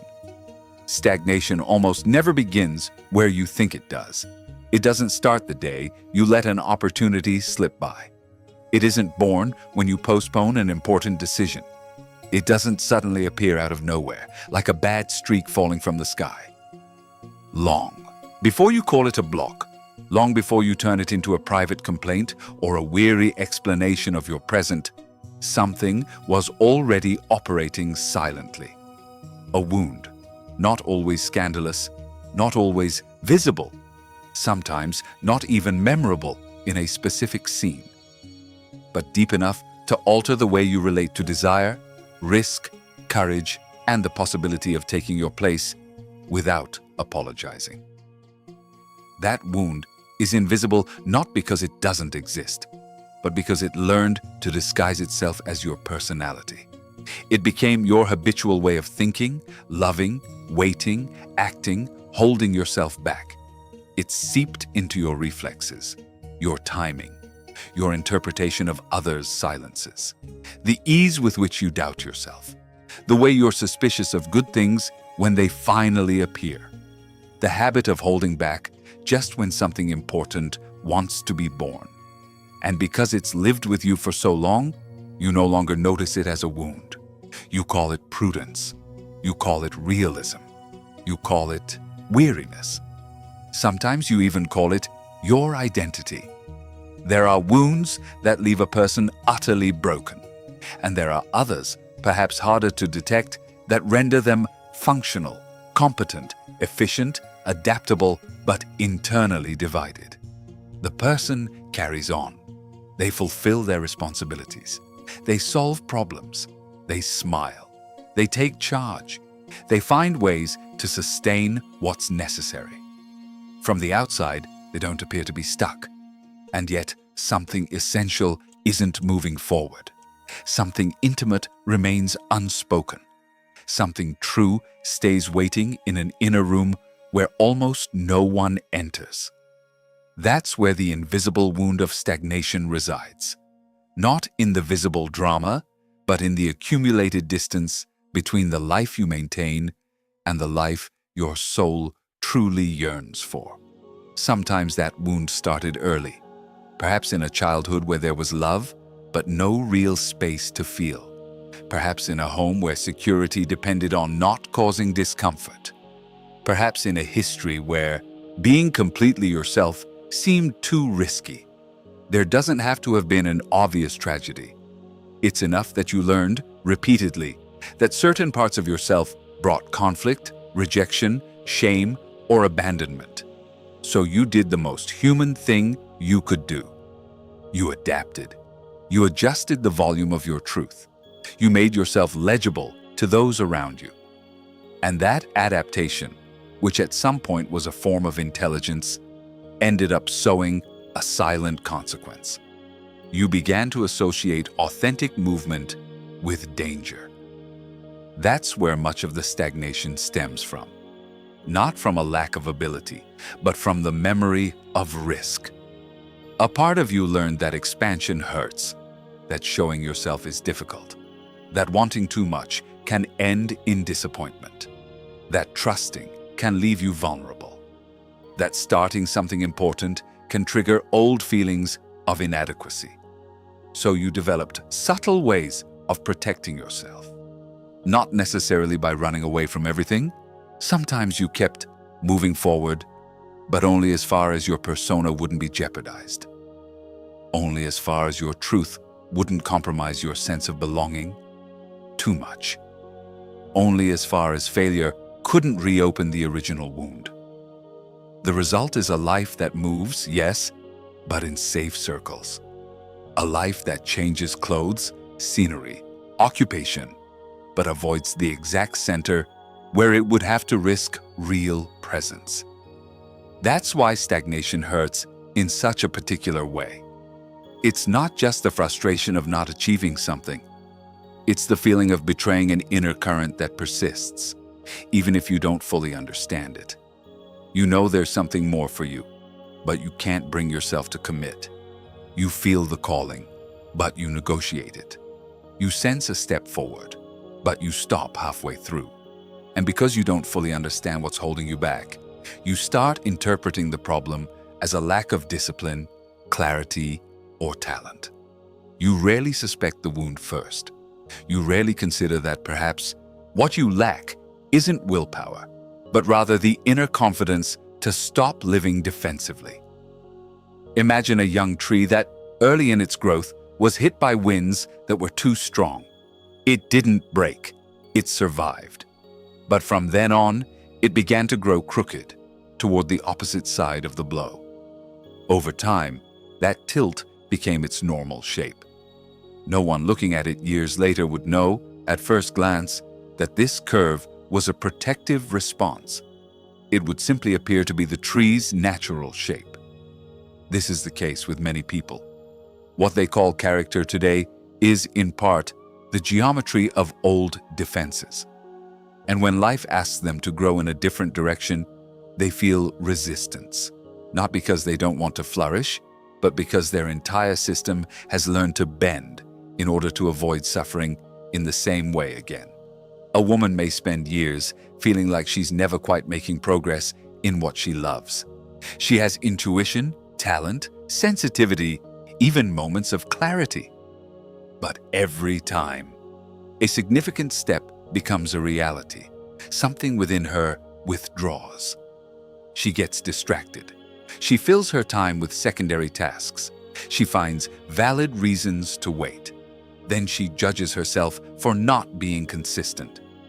But if she looks deeper, she might discover that her stagnation didn't stem from laziness. It was born much earlier, when she learned that being too visible provoked criticism, discomfort, or abandonment. So today, every time her truth wants to be made public, she's not just facing a new task. She's facing an old memory. And that memory, even if it's no longer rational, continues to protect her from a danger that her body still perceives as real. A man can spend years feeling that his material life isn't expanding as he'd like. He works, tries, plans, starts over. But he always seems to fall short. He never quite manages to receive, hold on to, or trust in abundance when it appears. He accuses himself of self-sabotage. He calls himself inconsistent. However, Perhaps his wound isn't solely about money. Perhaps it stems from a past where need was humiliating, where depending on others was dangerous, where security always hung by a thread. His system then learned to distrust even good things. It learned that relaxing was risky, that receiving too much could end in loss. And so, without realizing it, he organizes his life to avoid ever feeling that initial fragility again. The invisible wound of stagnation often leaves several signs. One of them is the constant contradiction between what you say you want and the energy with which you approach it.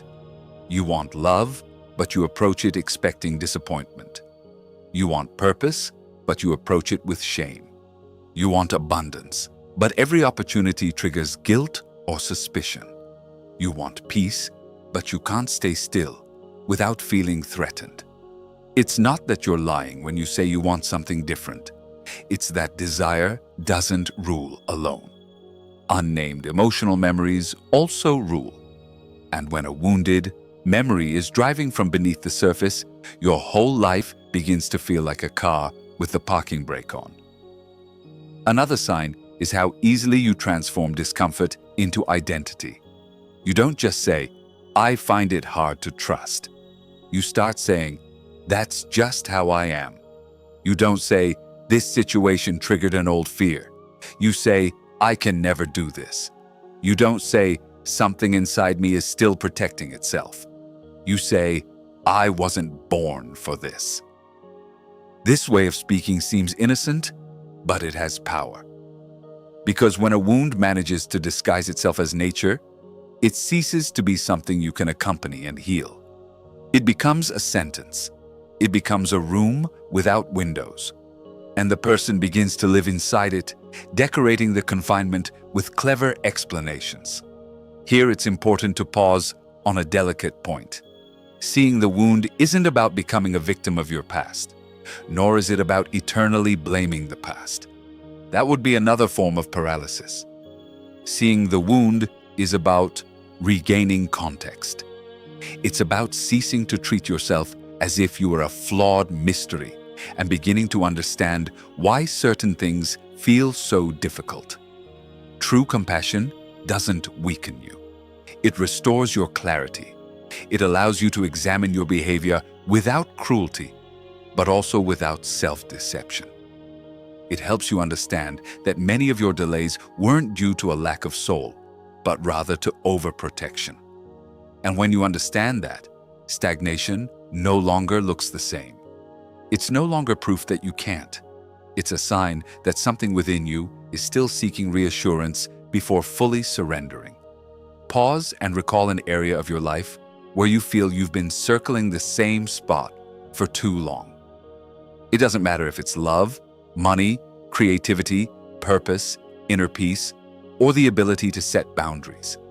Look at that area as if it were a landscape.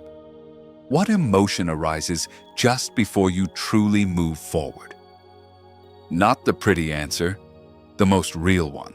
Fear, shame, guilt, confusion, a feeling of unworthiness, tension, fatigue, a need to be perfect. Now ask yourself something more intimate. Does this emotion belong only to the present, or does it resemble something from the past? Don't look for a perfect scene. Look for a familiar feeling. Because often, the wound is recognized more by the emotional atmosphere than by the exact memory. Most people try to transform their lives without first understanding the emotion that holds them back. They want discipline without addressing shame. They want expansion without addressing fear. They want abundance without addressing guilt. They want purpose without addressing the old belief that wanting too much is dangerous. Thus, the inner work remains incomplete. It's like painting a closed door and calling it an opening. That's why so many changes are short-lived. Because the root remains below, intact, organizing the secret direction of energy. The invisible wound also alters the perception of time, as we saw earlier. If deep down you feel damaged, flawed, or behind, then every delay seems to confirm a previous narrative. You don't see a process. You see a condemnation. You don't see a natural curve. You see a personal failing. And so the present becomes even heavier. Not only because of what it brings, but because of what it activates. Every failed attempt reactivates the wound. Every external silence amplifies it. Every comparison feeds it. Until the stagnation ceases to be a moment and becomes a secret name you use to define yourself. But here's the most important revelation of this chapter. The wound doesn't want to destroy you. It wants to prevent you from going through something that was once too much for you. That's its logic. Clumsy at times, exaggerated often, outdated almost always, but protective. It does it badly, yes? It diminishes you. It holds you back. It makes you interpret life through old lenses. But it wasn't born to ruin you. It was born to save something. And when you understand that, it changes the way you relate to your stagnation. Instead of attacking it like an enemy, you begin to listen to it like a weary guardian who's been working with outdated information for too long. That kind of listening is transformative, because when you fight your wound, it hardens. When you deny it, it hides better.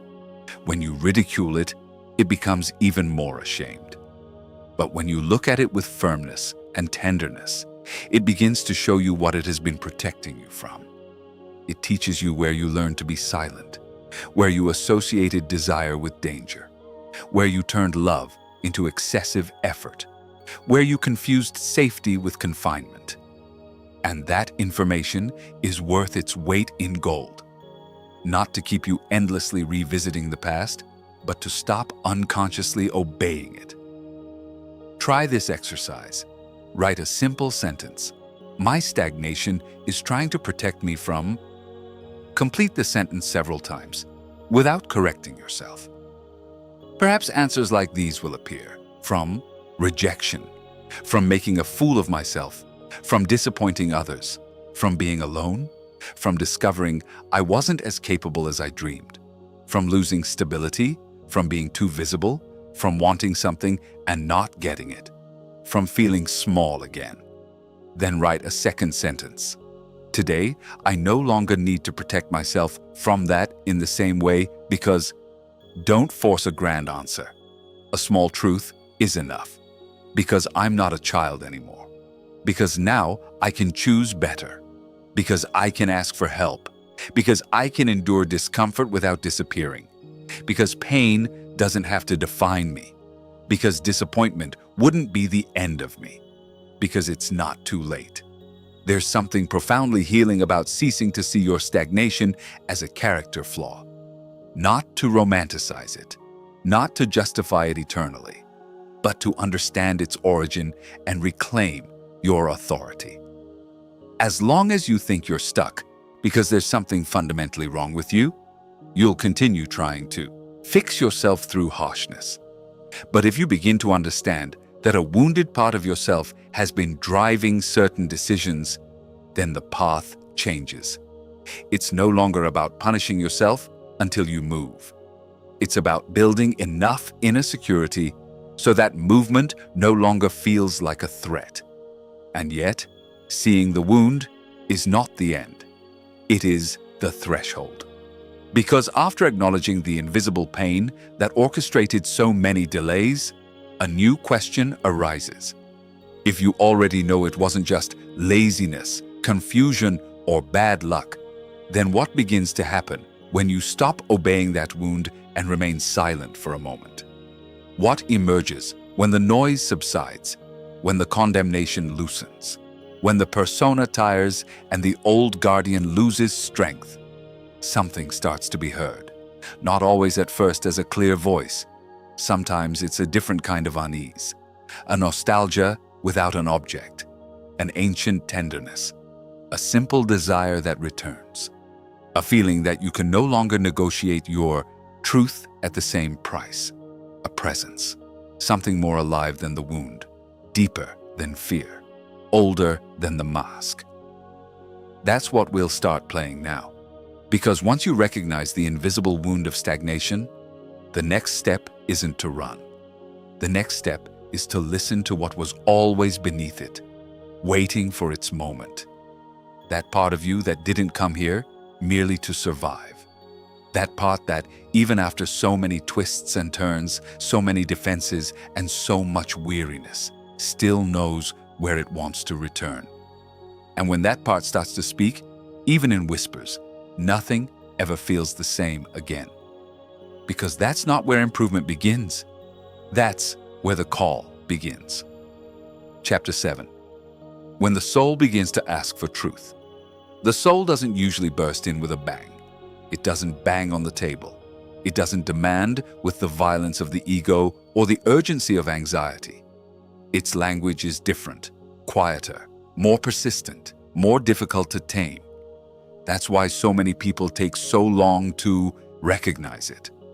Because they expect a clear sign, absolute certainty, a flawless vision of the path. And instead, what arrives first is something much more subtle. A discomfort that can no longer be numbed. A sadness that doesn't exactly come from the present. A feeling of distance from one's own life. A small, almost innocent desire that returns again and again, even when you try to silence it. This is often how the calling begins.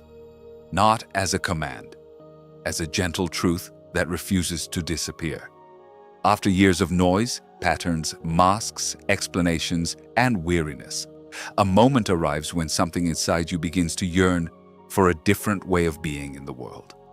You don't always know how to name it. You only know that staying the same comes at a price you no longer want to pay. What you once tolerated begins to weigh more heavily on you. What you once justified begins to ring hollow. What once seemed sufficient no longer sustains you at all. This change isn't always visible to others. From the outside, your life may still look the same. But inside, a separation has already begun. One part of you continues to fulfill the familiar. Another begins to look toward a door that doesn't yet fully exist, but whose presence is felt. When the soul begins to yearn for truth, the first thing that changes isn't your destiny. It's your tolerance for falsehood. You can no longer lie to yourself so easily. You can no longer call what is actually resignation peace. You can no longer call everything born of fear prudence. You can no longer pretend that certain relationships, certain routines, certain goals, or certain versions of yourself still represent you. The soul doesn't always immediately show you what you should build. Sometimes it first shows you what you can no longer sustain. And that can feel cruel if you don't understand it. Because for a time, you remain between worlds. You no longer fully belong to the old structure, but you don't yet inhabit the new one. And on that threshold, much confusion arises. This confusion doesn't mean you're on the wrong path. Often, it means the exact opposite. It means the old identity has lost its solidity. And although the new form hasn't yet been clearly revealed, something within you has stopped fully obeying the old. It's as if the soul is withdrawing its energy from the false before accurately showing you the true. And of course, the persona doesn't receive this with gratitude. It experiences it as a threat. It becomes restless. It wants to return to the familiar. It wants proof. It wants guarantees. It wants to be right before changing. But the soul doesn't work that way. The soul doesn't usually negotiate with the logic that kept you asleep. It simply begins to withdraw your taste for that which no longer aligns with your center. A woman can continue going to the same places, talking to the same people, performing the same tasks, and yet feel that something essential has changed. Not because her life has collapsed, but because she can no longer surrender herself with the same blindness. What she once did out of habit now demands her presence. She begins to notice how much she edits herself in certain conversations, how much she abandons herself to uphold certain expectations, how much she hardens herself to appear strong, And it's not that she has suddenly become fragile. On the contrary, she has become more honest. Her soul has begun to yearn for truth, and that yearning makes it impossible for her to continue calling natural what was, in reality, a constant adaptation. A man may discover, in the midst of a functional life, that something within him is withering. It's not a lack of ability. It's not that he has lost his worth. It's that the energy with which he has sustained his world no longer finds meaning in certain ways. Where there was once drive, now there is heaviness. Where there was once ambition, now there is a question. Where once it was enough to simply fulfill obligations, now a new need for coherence arises. Perhaps he doesn't yet know what he wants to build, but he begins to understand, with growing pain, what he no longer wants to betray. And this partial, though incomplete clarity is the beginning of something much deeper than a simple crisis. It is the soul demanding participation. There's a vast difference between wanting to change your life and being unable to continue living a lie. The former sometimes stems from superficial weariness, an escapist fantasy, a desire to feel better without addressing the root cause. The latter arises from contact with something real. When the soul begins to yearn for truth, it's not just inviting you to feel good. It's calling you to become whole, to unify what you feel with what you do, what you know with what you choose, what you yearn for with how you live your days. And this integration doesn't happen without loss, because every profound truth demands letting go of some old comfort, some borrowed loyalty, some image of yourself that once provided protection but no longer gives you life. That's why many people, just when their soul begins to speak, feel fear instead of relief. They expected a luminous experience, but instead receive a persistent discomfort. They expected inspiration, but instead find grief. They expected certainty, but what emerges is a lucidity that prevents them from remaining numb. They don't understand at first. They think something is wrong. They think they've become disorganized, overly sensitive, or lost their motivation. And sometimes they even try to return to the old normal. They force themselves to get excited about the same old things. They tell themselves they shouldn't exaggerate. They try to recapture the taste for what has been emptied out. But when the soul begins to demand truth, there are pleasures that cease to mask, routines that cease to lull, rewards that cease to convince. The anesthesia begins to fail. Imagine a house that's been closed for years. The windows were barely opened. The air was stable, familiar, predictable, not fresh, but manageable. One day, someone opens a crack, just one, and a new draft enters. It doesn't bring the house down. It doesn't set it on fire, but it alters the atmosphere. It stirs the dust. It makes visible what was once still. It changes the smell. Suddenly, you can no longer ignore the lack of ventilation, not because the crack created the problem, but because it allowed you to feel it. That's how the truth works when it begins to seep in. It doesn't always bring immediate peace.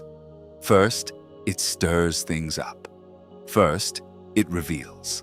First, it shows you the stale air you've been breathing for years.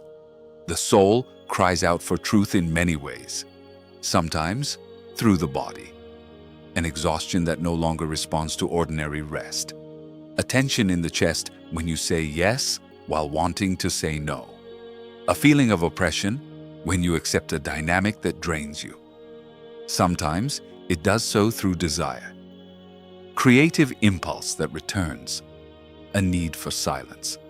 A yearning to study something, to write, to begin a practice, to change an unfinished conversation, to organize your space, to confront a relationship head-on. Sometimes it does so through pain, not as punishment, but as interruption, an emptiness that can no longer be adorned, a sadness that doesn't disappear with distractions, tears that come unannounced, a feeling that something essential is being postponed for too long. The important thing to understand is this: when your soul asks for truth, it's not always asking for an immediate, visible revolution. Sometimes it's asking for something much simpler and more difficult. It's asking you to stop betraying yourself in the smallest things, to acknowledge what you feel before trying to correct it, to admit what you know even if you don't yet know what to do with it, to stop using noise as an excuse not to listen, to stop burying that subtle perception that shows you where you shut down, where you shrink, where you lie to yourself to maintain a borrowed peace. Truth doesn't always begin with a grand decision. Often it begins with a small act of honesty that you're no longer willing to deny. Perhaps therein lies one of the clearest signs of true awakening. Not in the spectacular, but in the impossibility of continuing to accommodate your consciousness to falsehood. Before, you could be easily distracted. Before, you could feign ignorance of yourself. Before, you could negotiate. Now, not so much. Something within you remembers. Remembers that you are here for more than managing harm. Remembers that living is not just about avoiding mistakes. Remembers that peace cannot be eternally based on self-cancellation. Remembers that there is a cleaner way to walk, even if you don't yet fully know it. That memory doesn't always have words. Sometimes it only has weight, presence, hunger, a kind of longing for yourself. And that nostalgia is precious, not because it's comfortable, but because it indicates that you're still alive inside, that you weren't completely lost, that behind the persona, the wound, the haste, and the confusion, a part of you still exists, capable of recognizing when something is true. Perhaps that part was silent for a long time. Perhaps you ridiculed it. Perhaps you called it naive, intense, impractical. But it didn't leave. It waited. And now, when weariness no longer allows you to act with the same effectiveness, it knocks on the door again. Not to destroy you, to bring you back. Pause and recall a recent moment when you felt a small but clear truth. Perhaps it was a no you didn't say. Perhaps an intuition about a connection. Perhaps the simple desire to begin something that gives you life. Perhaps a quiet certainty that you no longer want to sustain a certain way of living. Don't think yet about how to resolve it. Just remember the feeling. Was it expansive or tense? Did it frighten you but also bring relief? Was there something pure about it, even if it brought consequences? That kind of truth often has a particular texture. It doesn't shout. It doesn't manipulate. It doesn't need a show. It has an almost sacred sobriety. It feels like something that isn't trying to impress you. It just doesn't want you to abandon it again. Try this inner exercise. Write a single sentence. What my soul silently asks of me is.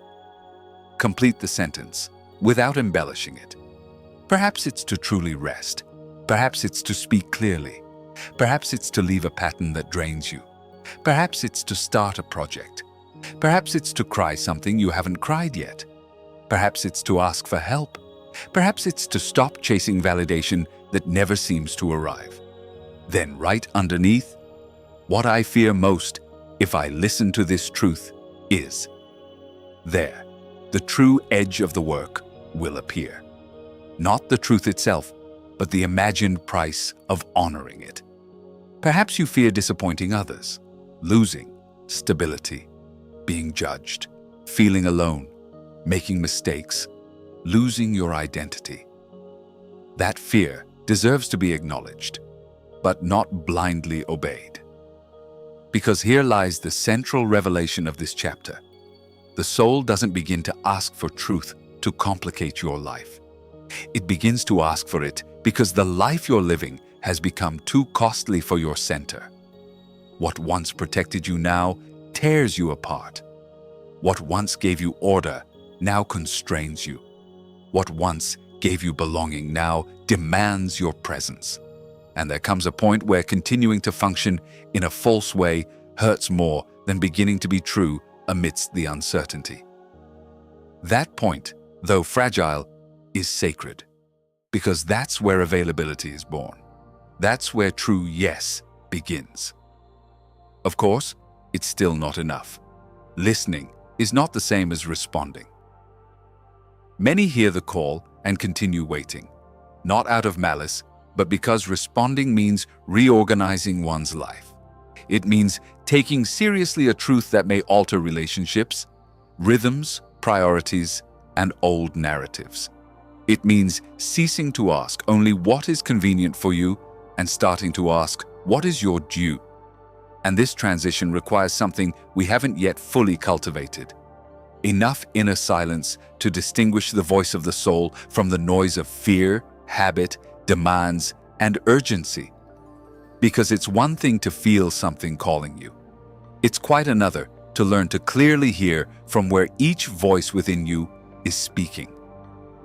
Not everything intense is true. Not everything frightening is a calling. Not all discomfort is direction.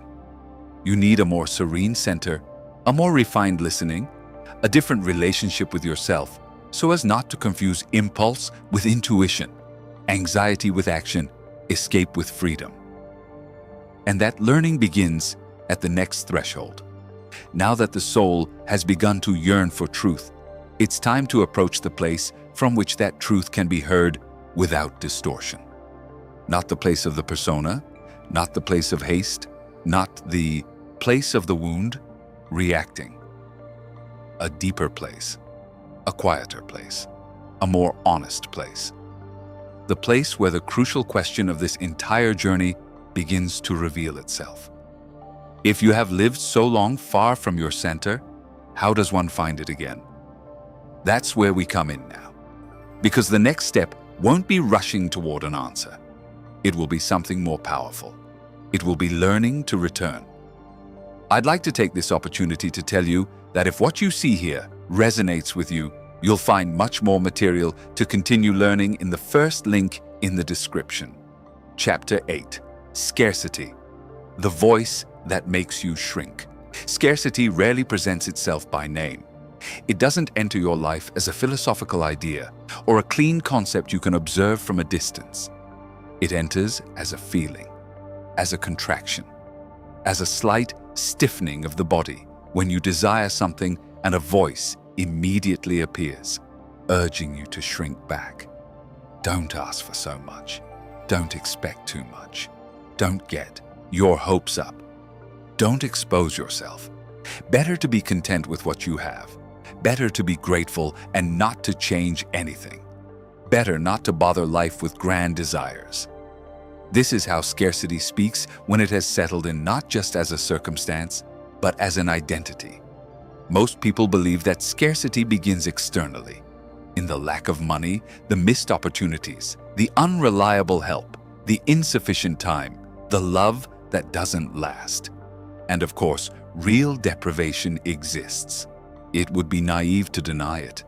There are hard times, there are tangible losses, there are periods when life truly feels like a squeeze.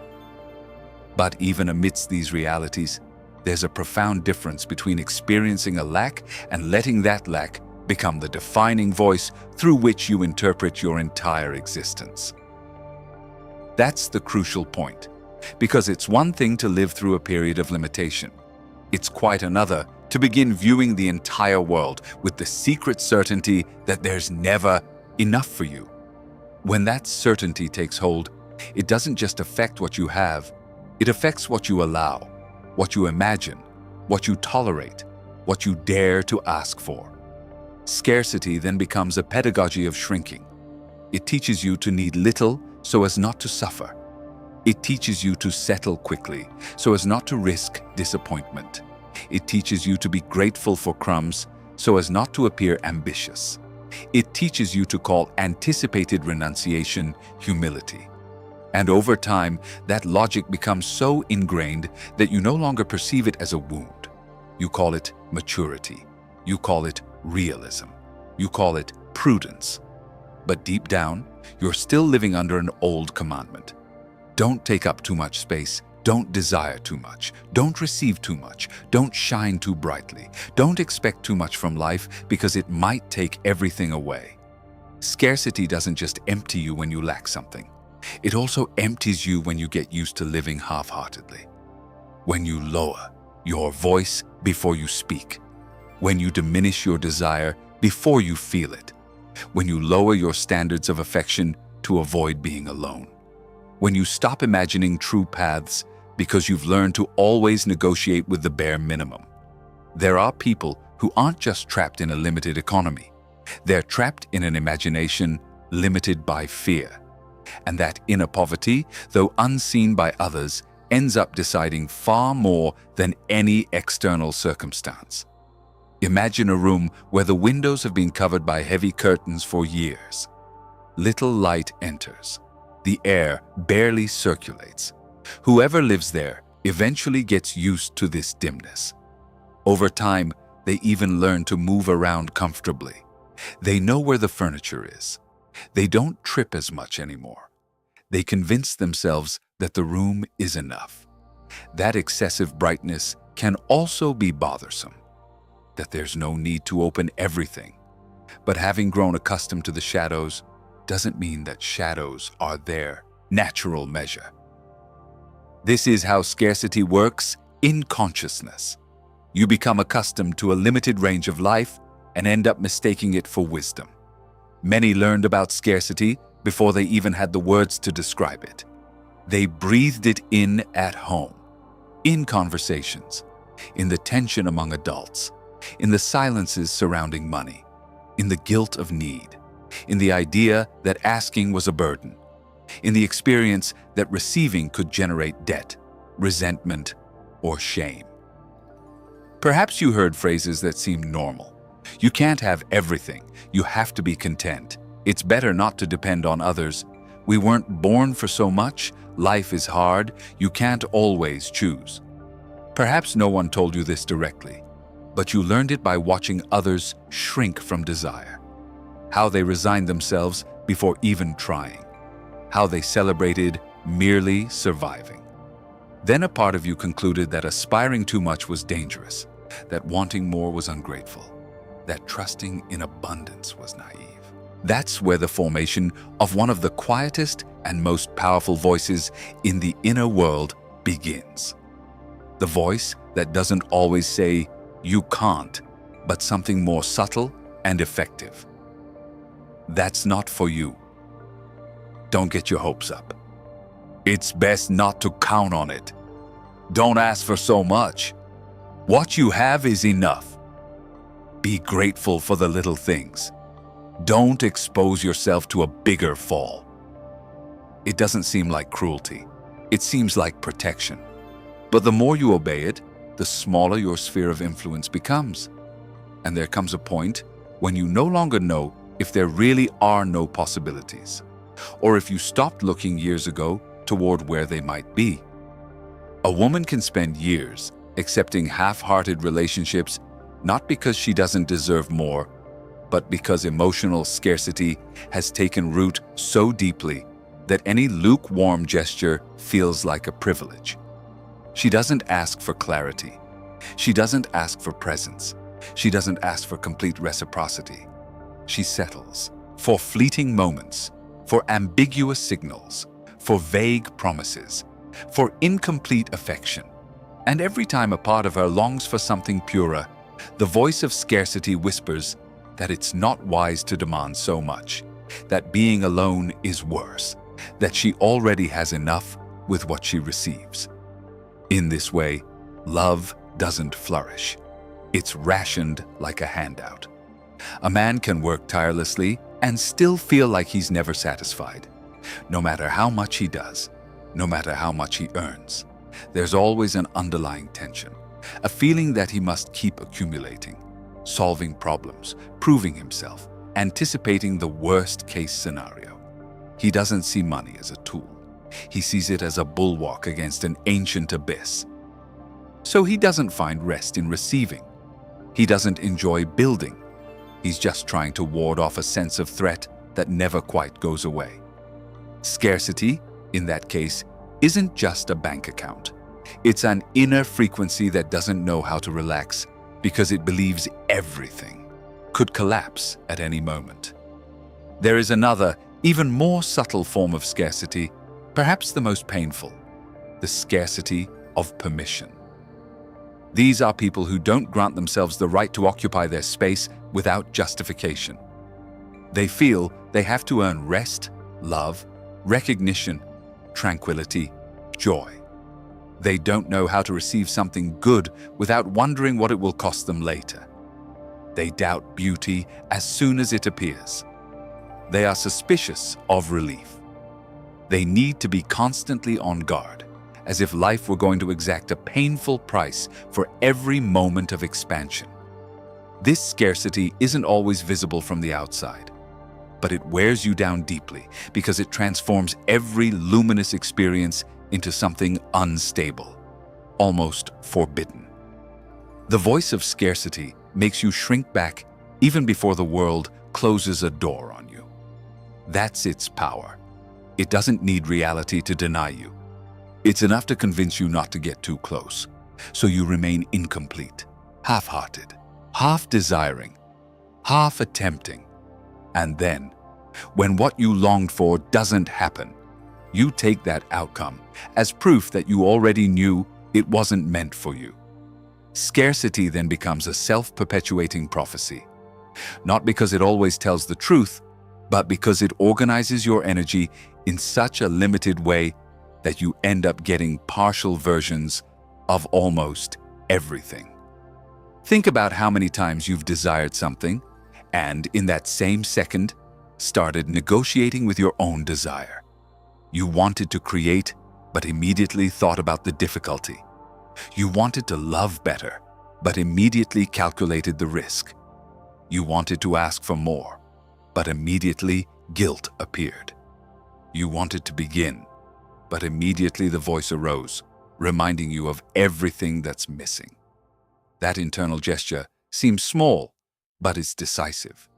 Because desire is an expansive force. Scarcity, on the other hand, is a lesson in contraction. When the two meet, the one that has been training in your body for longer almost always wins. And yet, scarcity isn't combated with positive thinking alone. It's not enough to repeat that there is abundance if your nervous system remains convinced that receiving is dangerous.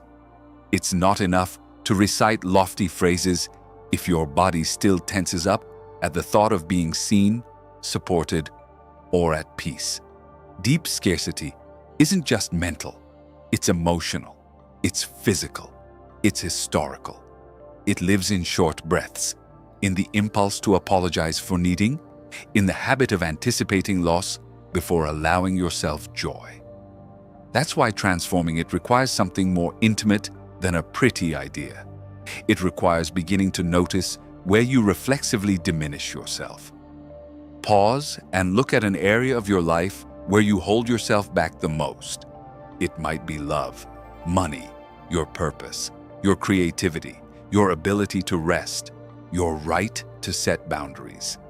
And ask yourself honestly, when I think about expanding here, what phrase comes to mind first? Not the ideal one, the real one. Maybe it's, I can't afford it. I'm not ready. It's better not to ask for so much. I'll see later. I should be content with this. That's for others. I'm ashamed to want more. I don't want to disappoint myself. Write that phrase down. Look at it. Breathe it in. Notice how long it's been living with you. Then ask yourself something deeper. What is that voice trying to avoid by making me feel small? Perhaps it wants to spare you rejection. Perhaps shame. Perhaps loss. Perhaps exposure. Perhaps the pain of wanting and not getting. That answer matters. Because scarcity wasn't there just to ruin you. It was there to protect you from a memory, from a moment, or many, when opening up, needing, or trusting came at a cost. Seeing that doesn't justify staying shrinking, but it does give you back compassion and clarity. It allows you to stop treating yourself as if you were weak and begin to understand that a part of you still lives under an old alarm. Herein lies the central revelation of this chapter. Scarcity doesn't just describe what's missing. It also creates lack by reducing your capacity to receive, create, ask, and sustain. The voice that makes you shrink is not innocent. It shapes your destiny. It decides how much love you tolerate, how much abundance you hold without sabotaging, how much space you occupy without apologizing, how much truth you allow to be seen. And as long as it continues to operate from the shadows, simply wanting something better won't suffice. You'll need to learn to disobey that contraction through small, concrete actions. We're not talking about launching yourself into a false sense of grandeur. We're not talking about feigning security where there's still trembling. We're talking about starting to expand yourself honestly, about asking with a clearer voice, about not always settling for the bare minimum, about ceasing to diminish your desires to feel less vulnerable, about cultivating a different relationship with enough. Because often enough doesn't arrive when you learn to settle. It arrives when you stop betraying yourself in the name of fear. Try this exercise. Write 2 columns. In the first, complete the sentence several times. The scarcity within me makes me. Perhaps the following will appear: settle, remain silent, accept crumbs, procrastinate, overwork, distrust, doubt what is good, ask for little, not rest, hide, justify what is insufficient. In the second, complete this one. The truth within me today wants. Perhaps the following will appear: ask for clarity, receive without guilt, charge what is fair, rest, begin, show myself, choose better, say no, trust more, sustain a more fulfilling life. Don't try to solve everything. Just look at the difference between the 2 voices. One reduces, the other opens. One leaves you merely surviving. The other begins to give back. Perhaps you'll discover something uncomfortable, that you've confused humility with diminishment, that you've called anticipatory resignation patience, that you've called the habit of accepting less than what you know is fair gratitude. That hurts to see, but it also liberates. Because once you distinguish the voice of scarcity, it no longer sounds the same. It still appears, yes. It still tries to protect you, but it loses power. And every time it loses power, you regain presence. True abundance doesn't begin when you have more than enough. It begins when you stop relating to yourself from a place of lack. It begins when desire no longer shames you, when asking doesn't feel sinful, when receiving doesn't automatically trigger suspicion or guilt, when you can look at a good opportunity without shrinking back in advance. That shift might be small at first, sometimes as small as saying, "This isn't enough," without feeling selfish, like setting a fair price, like ceasing to insist where you're only given fragments, like allowing yourself to imagine a broader life without making fun of yourself. But here an inevitable question arises. If scarcity diminished you for so long, if you learned to survive by reducing your desires and negotiating your worth, then what happens when you no longer want to obey that voice? What force appears to prevent you from fully crossing over to a more authentic life?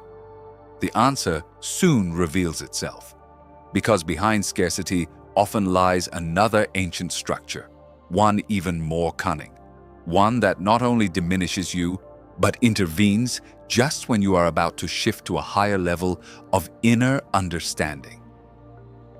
That force has a name you've already felt: self-sabotage.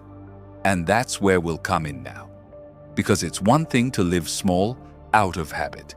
It's quite another to start expanding and discover that something inside you is holding you back, just as life begins to open up. Chapter 9. Self-sabotage doesn't happen on its own. Self-sabotage almost never enters the scene as an obvious villain. It doesn't arrive saying, "I'm here to destroy you, ruin your plans, and interrupt your growth." If it did, it would be easier to recognize.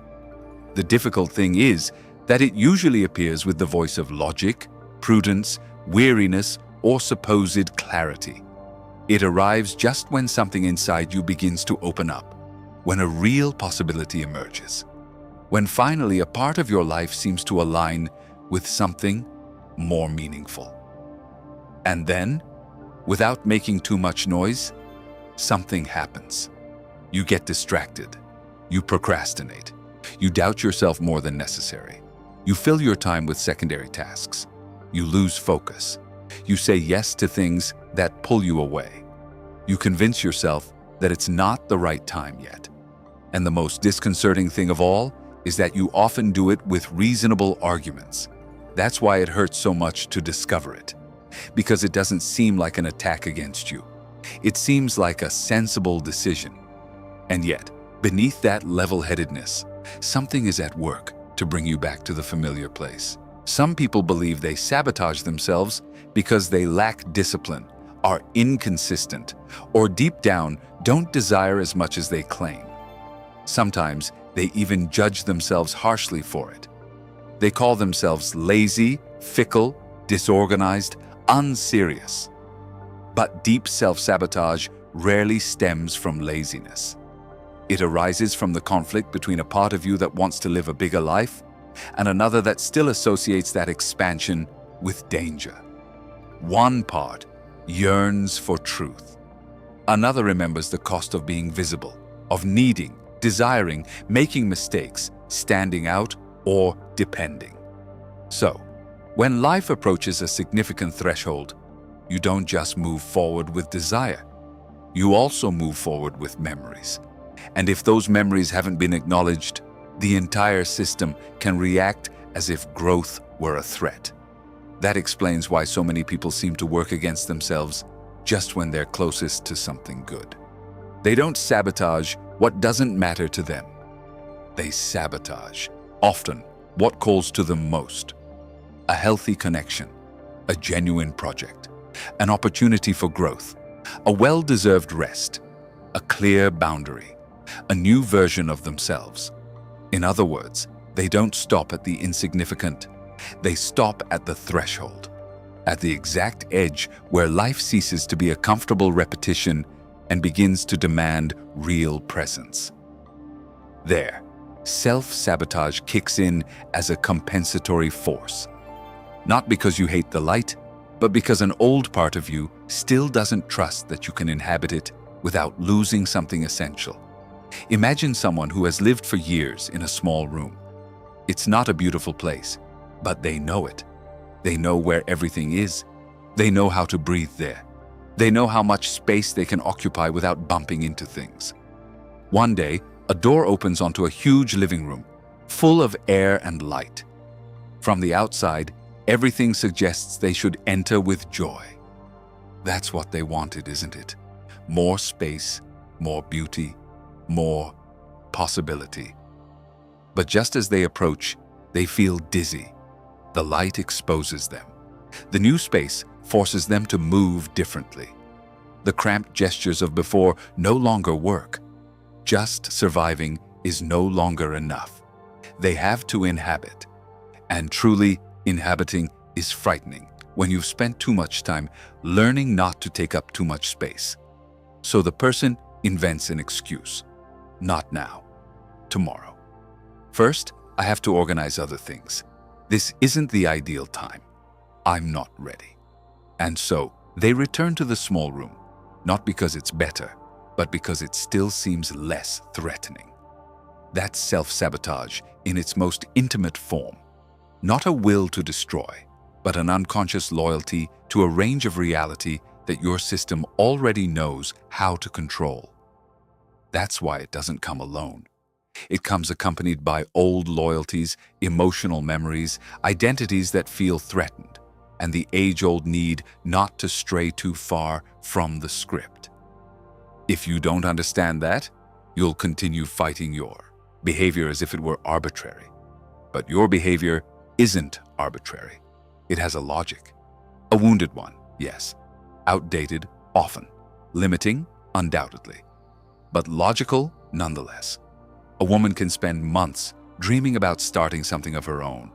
She feels it. She thinks about it. She truly longs for it. She even has a clear idea of the first steps. But every time she decides to begin, something gets in the way. A domestic emergency arises, an overwhelming fatigue sets in. She gets distracted by minor tasks. She demands an impossible level of perfection of herself before sharing anything. Afterward, she feels frustrated and blames herself for not committing. However, if she looked deeper, perhaps she would discover that she doesn't lack desire. She has an abundance of memory. A memory of having been judged when she put herself out there, of having felt shame when something wasn't perfect, of having learned that standing out brought discomfort. So today, she's not just trying to launch a project. She's trying to walk into a zone where her body still remembers danger. And right there, self-sabotage kicks in to pull her back into familiar territory. A man can meet someone with whom he could finally build a cleaner connection. There's reciprocity. There's presence. There's a real possibility of intimacy. But instead of relaxing and receiving, he begins to feel like a stranger to himself. He doubts everything. He interprets ambiguous signals where perhaps there aren't any.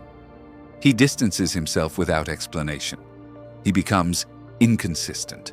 He creates tension. He looks for flaws, or he simply disappears behind work, confusion, or his supposed need for space. Later, he says he wasn't ready, that he didn't feel certain, that something didn't quite click. Maybe he honestly believes that. But perhaps beneath those reasons, there was something older. The fear of being truly seen, of receiving something good and not knowing how to hold on to it, of losing a closeness that would now truly matter. Again, self-sabotage didn't come alone. It came hand in hand with a wound that couldn't be named in time. The most cunning thing about self-sabotage is that it knows how to disguise itself as identity. Some people say, "That's just how I am. I struggle to persevere. I struggle to finish things. I struggle to trust. I struggle to receive. I struggle to choose." And yes, perhaps that's true today, as a description of a pattern. But don't confuse it with essence, because when you transform self-sabotage into your personality, you stop seeing it as an internal strategy and start serving it as if it were your nature. That's when it becomes even stronger. It settles into your language, in your narrative, in the image you have of yourself. And from that place, it no longer needs to appear as an obstacle. It becomes the very ground you walk on. There are signs that help you see it. One of the clearest is this. Self-sabotage tends to kick in when something starts going well, or when a decision could bring you too close to your truth. It doesn't appear with the same intensity at any given moment. It becomes more prevalent near real progress. When you were about to send that message, when you were about to set that boundary, when you were about to get paid what you're owed, when you were about to publish what you've done, when you were about to say yes to an opportunity, when you were about to rest without guilt. Right then, the fog appears.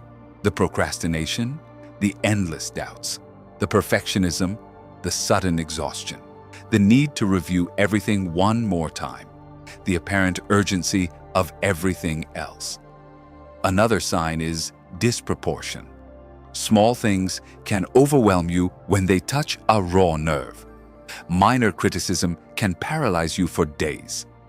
A brief silence becomes proof that everything will go wrong. A small mistake convinces you to give up completely. A normal delay triggers a catastrophic narrative. This intensity isn't just in the present. It's the wound using the present as its stage. And until you see it, you'll keep trying to logically resolve something that also needs tenderness, context, and a new sense of security. Here's something important to say. Self-sabotage isn't a moral judgment. It doesn't mean you don't love yourself, that you don't deserve good things, or that you're doomed to complicate your life. It means that parts of you still don't fully believe that good things can be sustained without unbearable cost. Parts that haven't been updated. Parts that continue to operate from outdated frameworks. That's why fighting them usually doesn't work. If every time you sabotage yourself, you respond more harshly, all you're doing is reinforcing the internal climate of threat. And a threatened mind doesn't lower its defenses.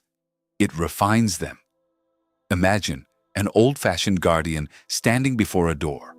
For years, he was taught that danger lay beyond that door. That opening too wide brought pain.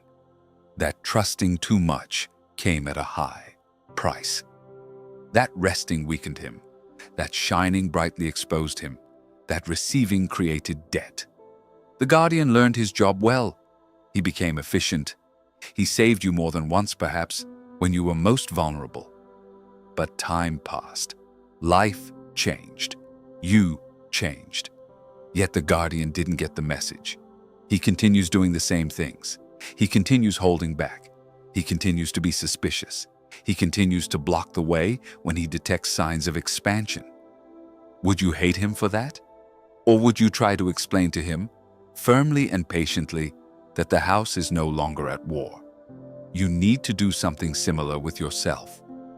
The problem is that sometimes you've identified so much with the guardian that you can no longer distinguish its voice from your own. You think you really don't want that.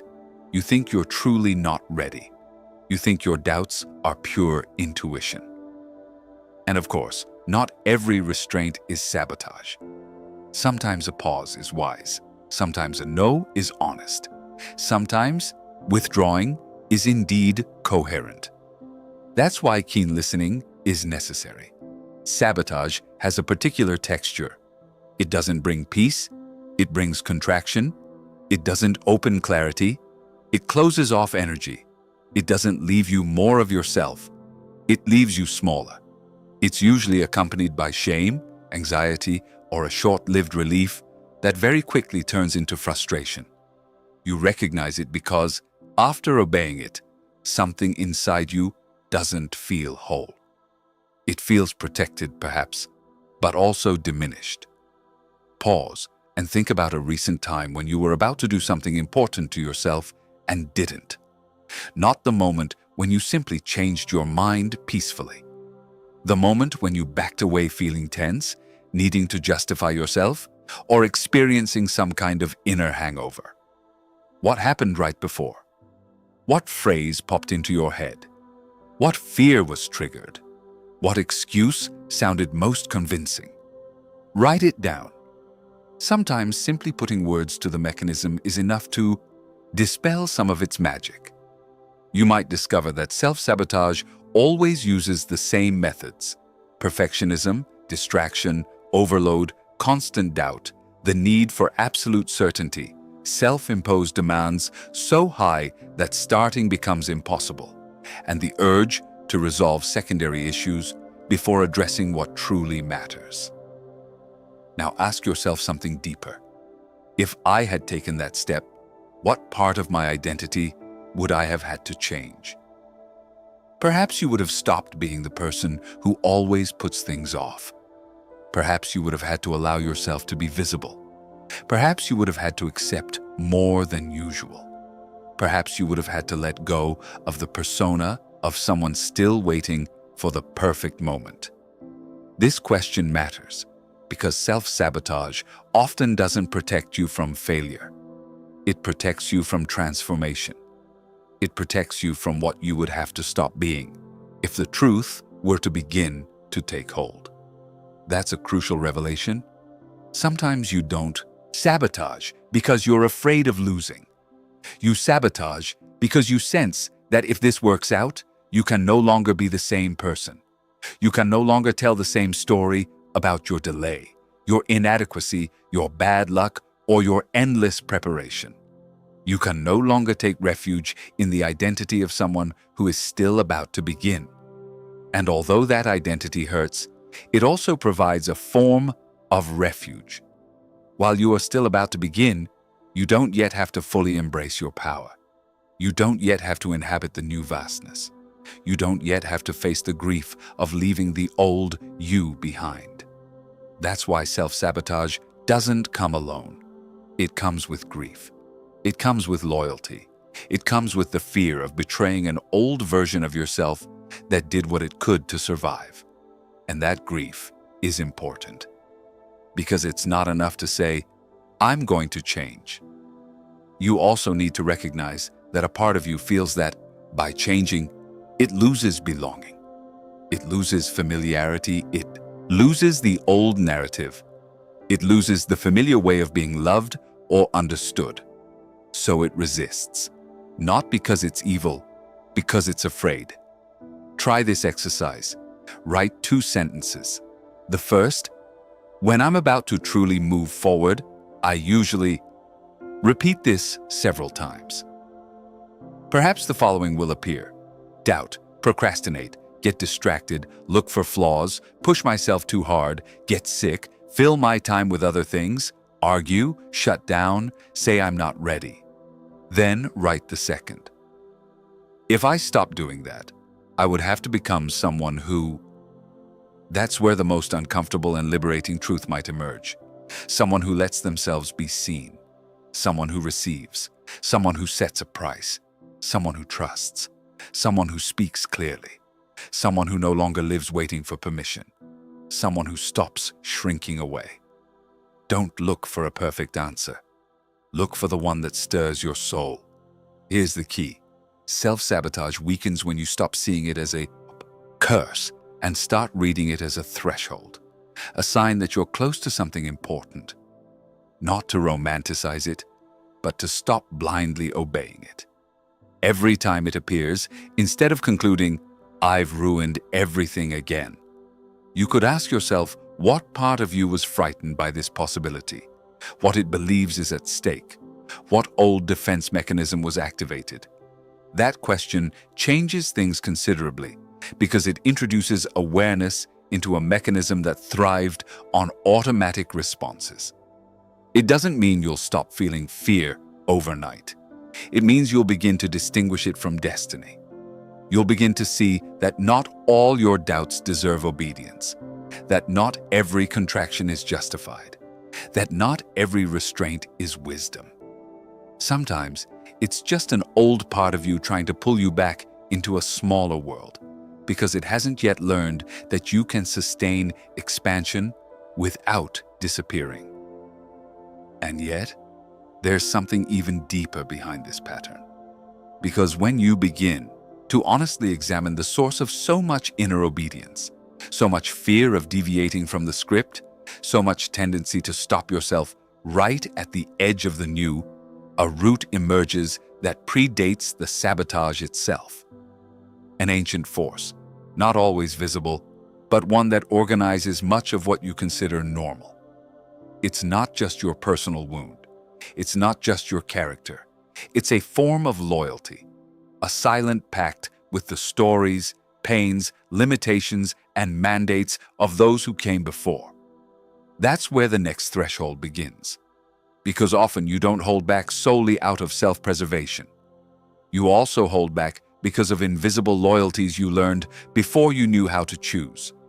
Loyalties to your family, to their shortcomings, to their ways of loving, to their limitations, to their unresolved grief, to their beliefs about what is possible and impossible.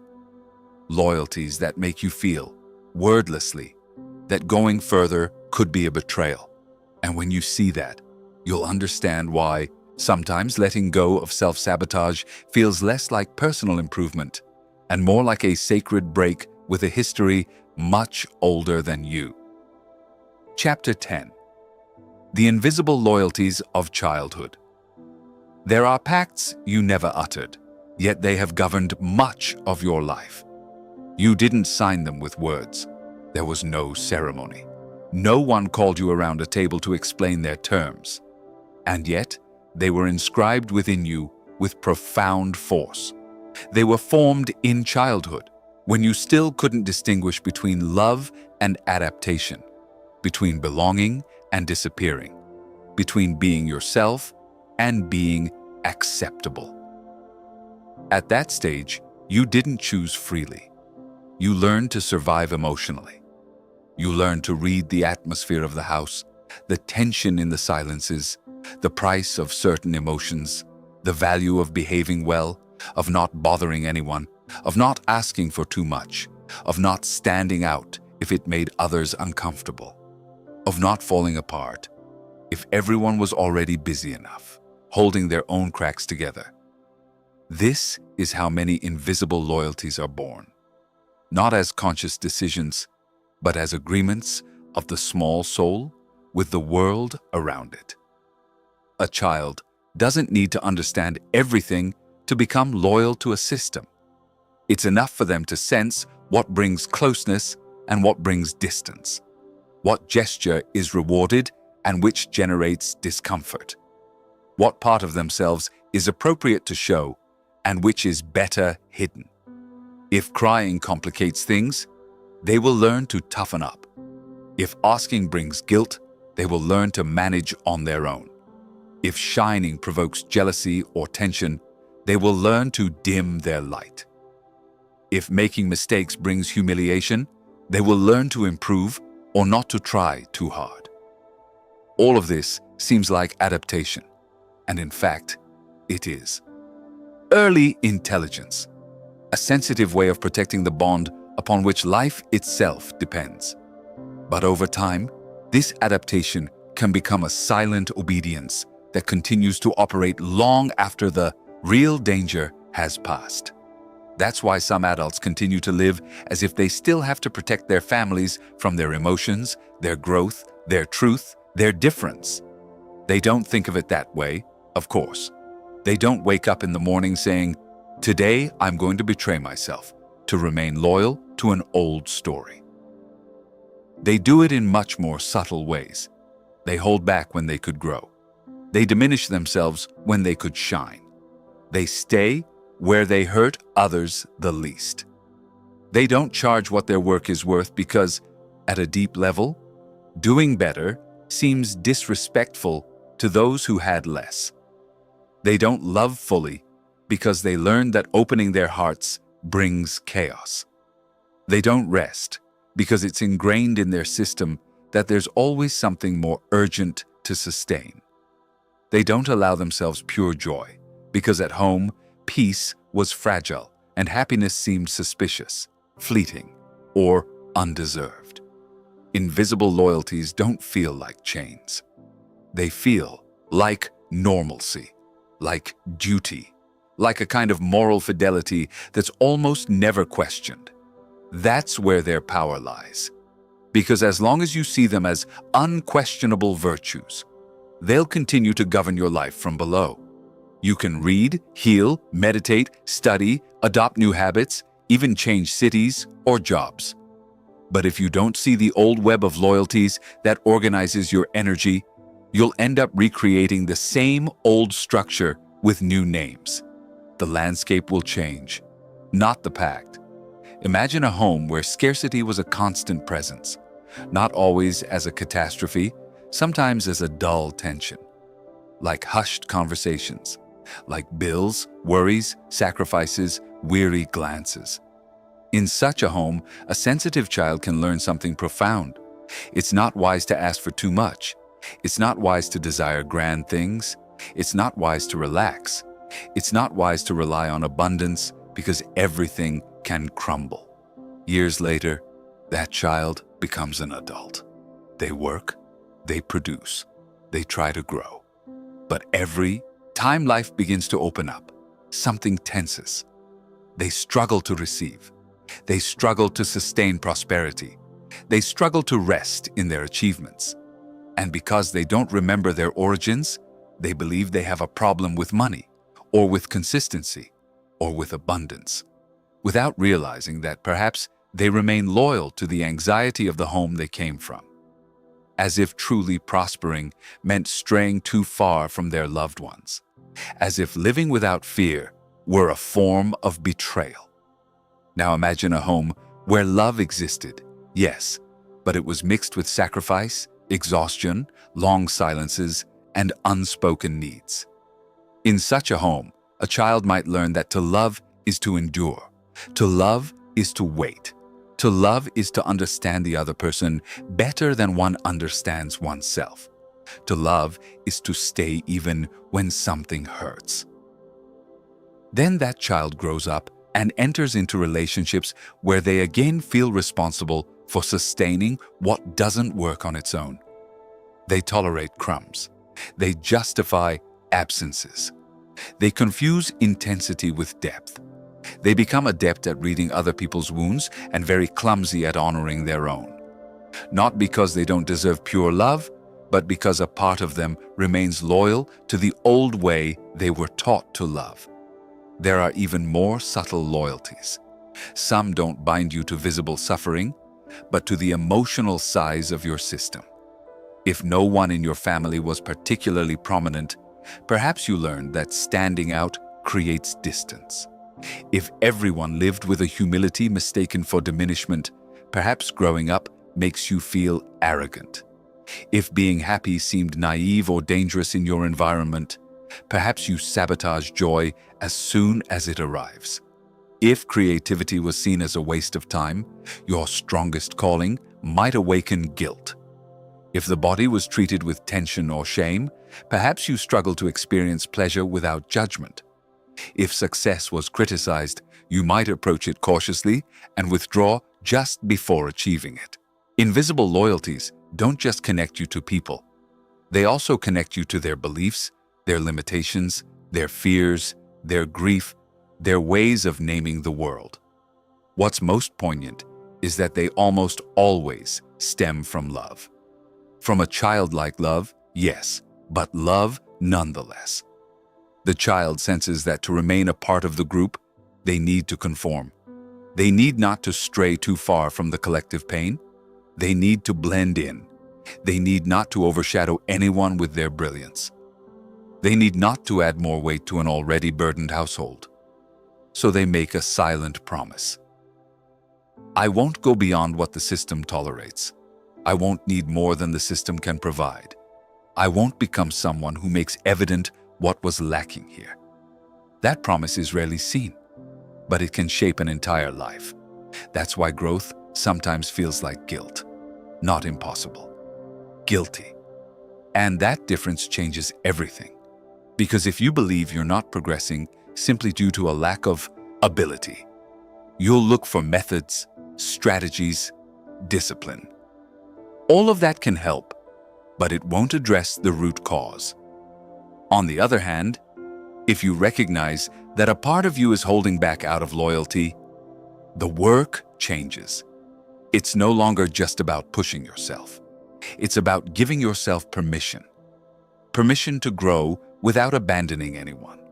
Permission to live better without humiliating the past. Permission to love in a purer way than you've witnessed. Permission to receive what perhaps others couldn't sustain. Permission to break a pattern without feeling that you're thereby disrespecting where you came from. A woman can reach a point in her life where she finally has clarity, tools, even opportunities. And yet, something within her still hesitates, hovering on the edge. When she looks deeper, she discovers an uncomfortable feeling. If I rest, if I choose myself, if I stop supporting everyone, who will I be within my family's story? Will I be seen as selfish, ungrateful, as the one who forgot? These questions aren't always voiced, but they live in her body. They live in the sudden guilt when she sets a boundary, in the anxiety when she prioritizes her own desires, in the need to justify herself excessively. It's not that she doesn't know what to do. It's that a part of her still fears breaking an old equilibrium in which her role was to provide support. A man may feel a clear calling to create, undertake, or transform his destiny. He has vision. He has ability. But every time he moves forward, something becomes clouded. He shrinks. He minimizes his ambition. He tells himself that so much isn't necessary. And beneath that shrinking, perhaps, lies an old loyalty. In his family, no one went so far. No one had that voice. No one allowed themselves that breadth. So growing up doesn't just feel like a beautiful possibility. It also feels like stepping outside the shared narrative, like becoming someone else, like unwittingly revealing that there were paths that had never been traveled before. And for a childlike part of his soul, that can seem like an unbearable betrayal.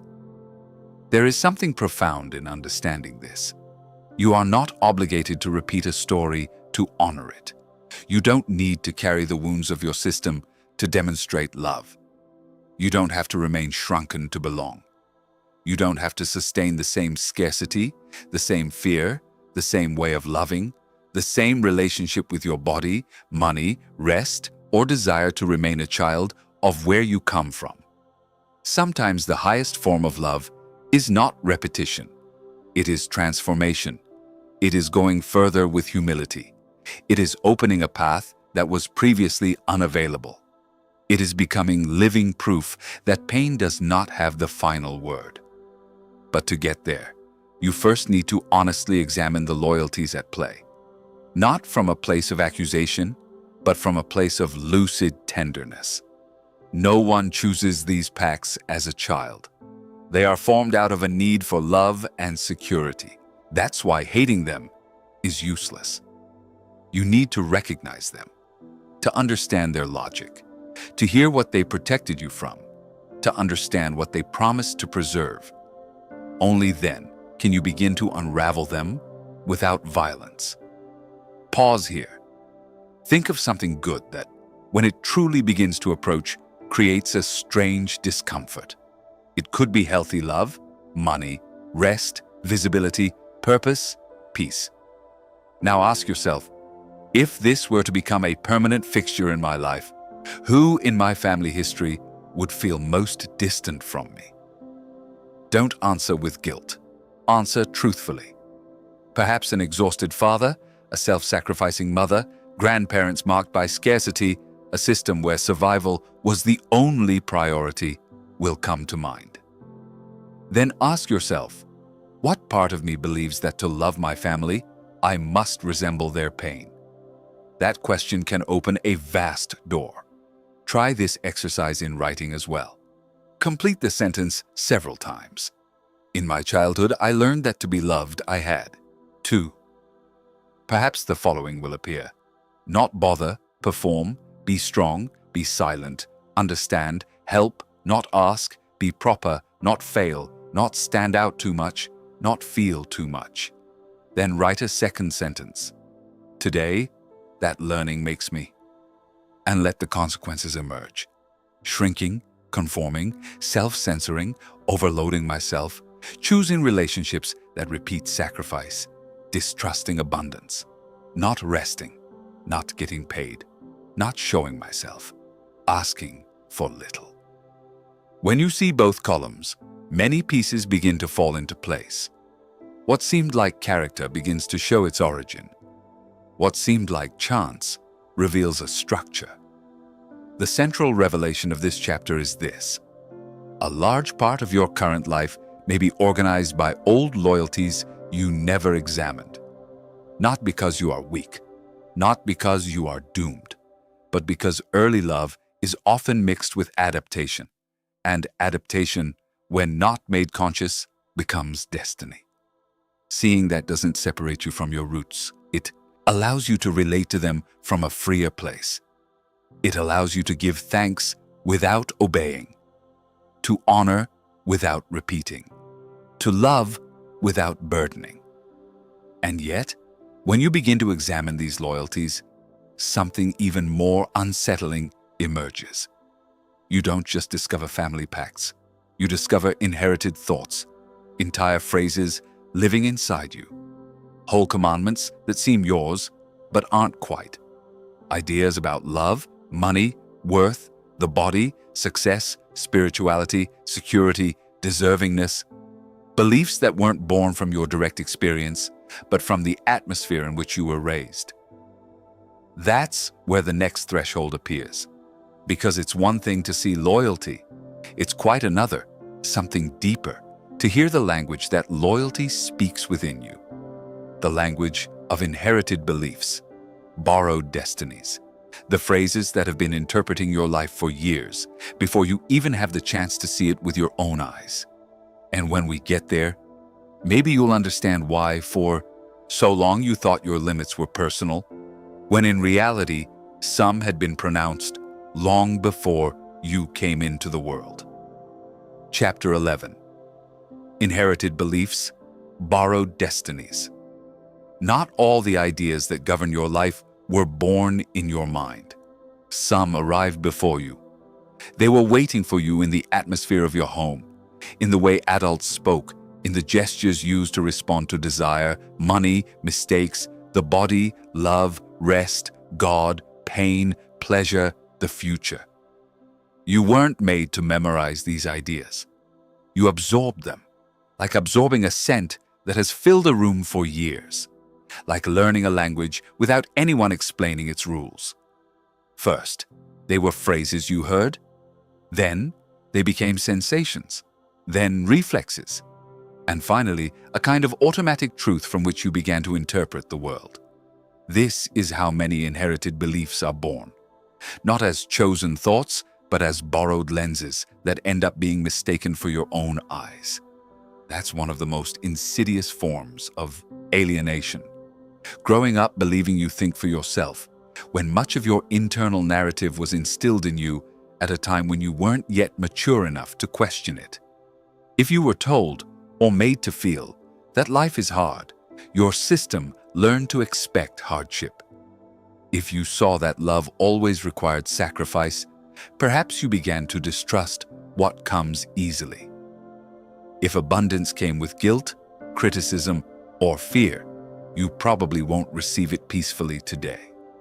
If rest was synonymous with laziness, you won't know when to stop without feeling indebted. If showing yourself brought judgment, hiding will seem sensible. And the most unsettling thing is this. Many of these ideas don't feel like opinions. They feel like reality. That's where an inherited belief becomes borrowed destiny. Not because it has magical power, but because it organizes your energy before you even realize you're obeying it. It makes you choose certain relationships and not others, accept certain deals and not others. Give up on certain possibilities before exploring them. Explain your limitations as if they were nature, when, deep down, they are ancient interpretations repeating themselves in your body. A belief doesn't need to shout to govern you. It's enough for it to sound familiar, to seem obvious, to disguise itself as common sense. Imagine a house where, whenever someone dreamed big, an ironic smile, a warning, or a phrase that lowered their voice would appear. Don't get too big for your britches. Keep your head down. That's not for us. Don't aim so high. The child who grows up there doesn't just hear an opinion. They learn a limit. They learn how far one can desire without breaking the sense of belonging. They learn that a certain expansiveness of spirit makes people uncomfortable. They learn that ambition, when not accompanied by excessive modesty, can be punished with distance or ridicule. Years later, that child may be an adult. They have vision, talent, a hunger to create something real. But every time they want to break free from their familiar boundaries, a voice is activated. Don't exaggerate. Don't expose yourself. Don't make a fool of yourself. Don't want more than you can handle. Perhaps they think that's prudence, but often it's just an old family belief disguised as wisdom. Now imagine a home where money was never just money. It was tension, arguments, fear, secrecy, resignation, or endless effort.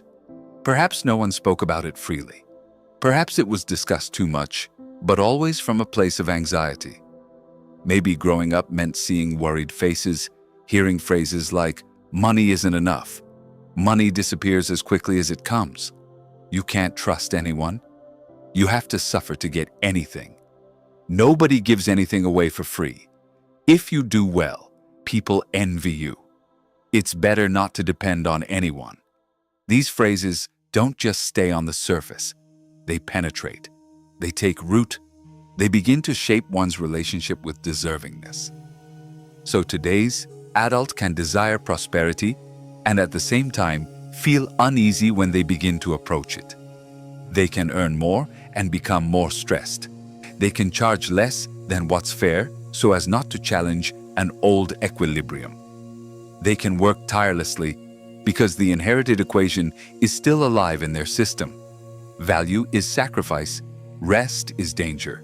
Security is constant tension. Again, it's not just about economics. It's about the invisible script with which you were taught to interpret experience. The same is true of love. Some people say they want a clear, present, reciprocal connection.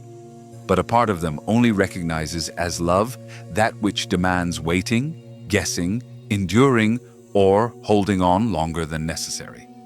Not because they are irrational, because they grew up with an emotional pedagogy where loving and hurting were too closely intertwined.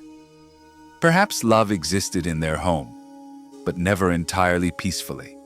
It was mixed with sacrifice, absence, silences, anxiety, and the burden of understanding too much. So today, when someone available appears, something doesn't quite feel real. Intensity is lacking, they say. Something is missing. And that something often isn't depth. It's a familiar drama. Inherited beliefs have taken the place of their compass. And so, unwittingly, they accept a borrowed destiny in matters of love. There are also inherited beliefs about the body, about spirituality, about age, about self-worth, about who has permission to rest, to enjoy life, to make mistakes, to be seen. If you grew up in an environment where the body was a source of shame or control, you may find it difficult today to experience pleasure without judgment. If you saw spirituality used to deny pain instead of confronting it, you might be suspicious of everything sacred or see it as just another form of demand. If you absorb the idea that at a certain age you no longer begin, you no longer change, you no longer desire, you no longer dream, then every new calling will seem like an affront to time. And so, phrase by phrase, gesture by gesture, you inherit not only beliefs, you inherit boundaries. The problem isn't having received those boundaries. No child chooses the mental landscape in which they are raised. The problem is never questioning them, because what isn't questioned becomes law. And an internal law you haven't challenged can govern you for decades without you ever naming it. There are people who have built an entire identity around ideas they never chose. I'm the one who can always do it. I'm the one who doesn't need anything. I'm the one who works until I drop. I'm the one who doesn't ask. I'm the one who doesn't trust. I'm the one who doesn't get their hopes up too high. I'm the one who has to earn their place. And beneath these everyday phrases, there are often inherited beliefs sustaining destinies that could have been different. Imagine for a moment that your mind is an old house. Not everything inside makes it uninhabitable. Some inherited things are valuable. Resilience, depth, tenderness, respect for effort, the ability to endure, sensitivity, faith. But among those noble furnishings, there may also be broken objects that no one removed. Phrases that no longer serve their purpose. Expired mandates. Fears that belong to another era. Symbolic poverty that you no longer need to harbor. And yet, they remain. Occupying space, defining the atmosphere, influencing how you move through the rooms of your own life. Examining inherited beliefs is not betraying the house. It's airing it out. It's distinguishing what deserves to be honored from what needs to end. A woman may discover that every time she moves closer to a broader, more serene, or more visible life, a part of her becomes uncomfortable and begins to shrink back. She doesn't understand why. She has the tools. She has clarity. She even has genuine desire. But expansion doesn't feel natural. It triggers guilt. It triggers a strange feeling of drifting away from her loved ones. When she looks deeper, she recognizes an old belief. If I free myself from sacrifice, if I stop carrying burdens, if I rest, if I choose myself, then I no longer belong to the story that shaped me. Then she stops seeing herself as inconsistent. She begins to see herself as someone caught between her truth and an inherited mental loyalty. This understanding doesn't solve everything immediately, but it changes the question. It's no longer what's wrong with me. Now, it's what idea I'm still serving that no longer aligns with my life. A man can spend years believing he's not meant to receive, to lead, to create something of his own. He's told he lacks drive, luck, vision, or confidence. But perhaps what he has in excess is someone else's narrative repeating itself inside him. In his family, no one was an entrepreneur. No one strayed too far from the script. No one trusted the unknown. No one took a big gamble on what they loved. So every time he tries to do it, he's not just fighting the present, he's also fighting a chorus of old voices. Better safe than sorry. Don't take risks. Settling is maturity. Being happy with little means not tempting fate. And because these ideas sound humble, it's hard to see that they can also be prisons. Here, it's worth pausing to consider a delicate truth. Not all inherited beliefs come from explicit words. Many stem from the dominant emotion of the system. You may never have heard the phrase, "The world isn't safe." But if you grew up breathing fear, your body learned it. You may never have heard, "Asking is dangerous." But if every need was met with tension, your system registered it. You may never have heard, "Love has to be earned." But if affection was conditional on performance or correctness, you ended up believing it. There are ideas that didn't arrive in spoken language. They arrived as part of the atmosphere. And precisely for that reason, they are more difficult to question. Because you don't remember accepting them. They just seem to have always been true. That's why awakening isn't just about thinking better. It's about listening to which thoughts don't entirely belong to you. Which worldview wasn't born from your conscious experience, but from the pain, fear, or resignation of those who came before. This listening requires courage, because at first it can feel like you're losing your footing. If the inherited belief has accompanied you your whole life, letting go of it isn't just a relief. It's also a disorientation. Who am I if I no longer believe I have to earn love? How do I live if I no longer organize everything from a place of scarcity? What decisions would I make if I stopped thinking that showing myself is dangerous? What kind of life would be possible if I no longer accepted as natural the phrases that have diminished me? These questions are sacred, not because they will be answered all at once, but because they begin to give you back your inner territory. Pause and think of a phrase you've repeated many times about yourself or about life. A phrase that sounds so obvious you almost never question it. It might be something like, "It's never enough. You have to persevere. Love is hard. People change when things are going well for them. Resting is a waste of time. First things first, then me." It's not wise to trust too much. It's not good to get your hopes up. If I let my guard down, I'll sink. I have to figure it out on my own. it's too late to start. Write it down. Then ask yourself honestly, whose voice could this be besides my own? Who did I hear express this sentiment? In what environment did I learn that this phrase described reality? Don't look for someone to blame. Look for its origin. Sometimes simply recognizing the source is enough to make the phrase lose some of its power. Try this exercise too. Write 2 columns. In the first, list several deeply ingrained beliefs you hold about love, money, time, rest, success, purpose, and your own worth. In the second, answer 1 question for each. Does this belief expand or diminish me?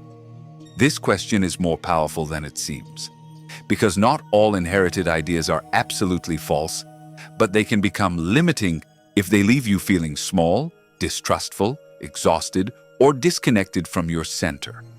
The criterion here isn't just whether something is intellectually true. The criterion is whether it moves you closer to a more fulfilling life or keeps you clinging to an old wound. The central revelation of this chapter is this: many of your limitations are not essence, but narrative. And a narrative can be honored without being followed. It can be acknowledged without becoming a prison. It can be appreciated for what it sought to protect, and at the same time, allowed to cease governing. That changes how you see your story. You no longer see yourself merely as someone who holds you back. You begin to see yourself as someone who has been living within old, perhaps alien, ideas that defined what you considered possible for too long. And from that understanding, a new kind of freedom is born. Not the freedom to do anything, but the freedom to choose with a more authentic voice. But choosing with your own voice isn't so simple when your inner world has been echoing for years. You barely begin to dismantle one belief when another appears. You barely utter one phrase when another is triggered. And while this reorganization is happening, something very common begins to intensify. A feeling of urgency, of rushing, of having wasted too much time, of having to make up ground, of no longer being able to delay or make mistakes. As if, finally seeing the inherited beliefs, a part of you desperately wants to run toward the life you never lived. And that's where another risk appears. Because it's not always the truth that makes you move. Sometimes it's anxiety. At the next threshold, we will enter precisely into that force. Not anxiety as mere nervousness, but as a way of running without direction, of trying to compensate for years of disconnection with accelerated movements that only pull you further away from yourself. Because discovering the origin of your chains doesn't guarantee that you'll know how to walk freely. Sometimes, before learning to choose, you'll have to recognize how many times you've moved only to escape the void or the imagined delay. And that race, although it may seem like progress, can also be another way of getting lost. Chapter 12. The anxiety of running without direction. Anxiety doesn't always manifest as a scream. Sometimes it presents itself as efficiency, as a full schedule, as a constant urgency, as the feeling that you can't stop, because if you do, something important will fall apart, be delayed, or catch up with you. From the outside, it might even appear as drive, commitment, ambition, discipline.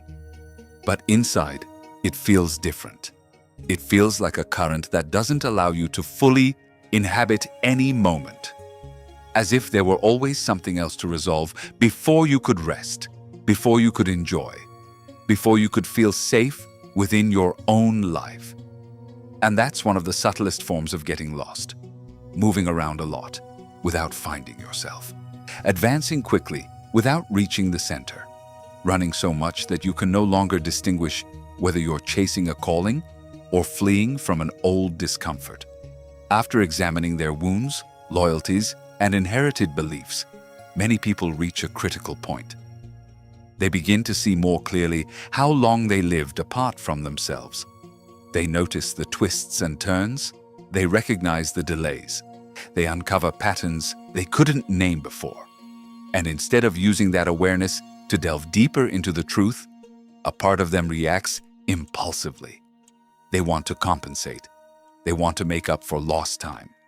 They want to accomplish in a few months what they didn't allow themselves to do for years. They want to move, decide, produce, change, begin, heal, achieve. All at once, all now. That reaction is understandable, but it's also dangerous, because when movement stems from shame about what hasn't been experienced, it rarely brings direction. It usually brings anxiety. The anxiety of running aimlessly doesn't stem solely from fear of the future. Often, it arises from judgment of the past. It stems from a phrase that lingers beneath the surface. You've already wasted too much time. Then, each day is lived with a burden of debt. Every pause feels suspicious. Every delay triggers guilt. Every rest feels like a betrayal of the life you haven't yet built. And from that place, moving ceases to be a free act. It becomes a desperate act of repair. You no longer choose because something calls to you. You choose because you feel you must catch up with yourself. You must correct yourself. You must prove to yourself that you are still capable of getting somewhere. This inner urgency comes at a tremendous cost. First, it disrupts your relationship with the present. You're no longer where you are. You're always one step ahead, one problem ahead, one expectation ahead. Your body is here, but your energy is constantly shifting toward the next thing. You finish a task and don't inhabit it. You make a decision and don't integrate it. You achieve something and don't feel it. Everything becomes a transition. Everything becomes a means to something else. Then life becomes a conveyor belt of pending tasks, even when what's in front of you is beautiful, important, or profoundly human. Anxiety doesn't just accelerate, it also robs you of depth. It drains the soul from the experience. Some people have spent so many years feeling like they're always late that they can't do anything without stress. If they sit down to rest, guilt creeps in. If they start something new, the pressure to do it perfectly right away arises. If they make a mistake, it's not just a one-off error. It becomes proof that they're still wasting time. If someone else is making progress, they feel their own window of opportunity shrinking. And so, anxiety colonizes every corner. Not just the big decisions, but the small ones too. The way they eat, the way they breathe, the way they answer messages, the way they listen, the way they love, the way they pray, the way they work, the way they sleep. Everything begins to take on an underlying sense of urgency that doesn't stem from the present moment, but from the internal narrative through which they interpret their life. Imagine a traveler setting out on the road after years of living in seclusion. He knows he wants to reach a real place, but he's so obsessed with lost time that he doesn't look at the map, doesn't listen to the landscape, doesn't ask questions calmly, doesn't feel the ground beneath his feet. He just runs. He runs out of fear of having left too late. He runs to avoid thinking about what he missed. He runs to avoid feeling shame. He runs because stopping would force him to confront the pain of everything he postponed. From the outside, he seems determined, but in reality, he's fleeing. Not from the wrong path, but from the grief that comes with awakening. And someone who flees while running can cover miles without ever truly getting closer to themselves. That's one of the great spiritual traps of the transformation process, believing you're finally moving forward when, in reality, you're still reacting. Before, you reacted by staying still. Now, you react by accelerating. Before, you were lost in procrastination. Now, you're lost in haste. The underlying issue hasn't changed entirely. The same wound, the same shame, the same fear of not succeeding, the same need to compensate, all of that still dictates. Only the form of escape has changed. And since movement is usually socially sanctioned, it's harder to recognize. No one tends to question those who produce, push themselves, fill their schedules, respond quickly, learn new things, plan, and build. But the soul does notice. The body does too. They know when movement arises from presence and when it arises from helplessness. A woman can spend years feeling disconnected from her purpose. One day she wakes up. She reads, understands, cries, and finally names the emptiness she's been carrying. And then she promises herself that this time, everything will change. She fills herself with plans, with practices, with courses, with goals. She reorganizes her routine. She resolves to heal all her wounds, get her finances in order, redefine her relationships, create something of her own, take care of her body, open herself to love, and find her mission. All at the same time. For a few weeks, she feels alive, almost euphoric. But soon, something breaks. She gets tired. She gets overwhelmed. She loses focus. She judges herself. She thinks she's failed again. However, the problem wasn't a lack of sincerity. It was speed without integration. She wanted to be reborn without going through the process. She wanted to jump from recognition to mastery. She wanted to turn awakening into performance. And the soul doesn't usually flourish under that kind of pressure. A man can realize how much fear he felt about revealing himself. For years, he avoided the core of his truth. When he finally begins to feel the call, he reacts with similar force. He demands immediate results. He wants to repair his past quickly. He thinks about everything he could have done before and uses that vision as fuel. He becomes more productive, yes, but less present. More determined, yes, but also harder. He no longer works from a place of love for what is being born. He works from the urgency of not feeling like the one who's late again. And then, even though it seems like he's making progress, a deep part of his being remains just as threatened. He doesn't learn to inhabit his truth. He learns to chase after it. The anxiety of running aimlessly also manifests in your thinking. You don't just do a lot. You think too fast. You jump from one possibility to another without pausing for a moment. You make decisions while already questioning the next ones. You imagine future scenarios as if you had to resolve today what belongs to another season. You anticipate problems that don't yet exist. You argue with yourself before acting. You seek certainty where there can only be the present moment. And in that mental overload, intuition becomes harder to hear. Not because it has disappeared, but because anxiety produces so much noise that everything seems urgent and nothing achieves true depth. There's a very specific texture to this state. It's not like pure enthusiasm. Enthusiasm opens you up. Anxiety tightens. Enthusiasm makes you more alive. Anxiety makes you more reactive. Enthusiasm draws you closer to your center. Anxiety pushes you away from yourself. One can be mistaken for the other, especially when you've been asleep for a long time, and any high energy seems like a sign of change. But learning to distinguish between them is crucial, because if you confuse urgency with direction, you'll end up building another life organized by fear, only this time with a more conscious language and a more admirable appearance.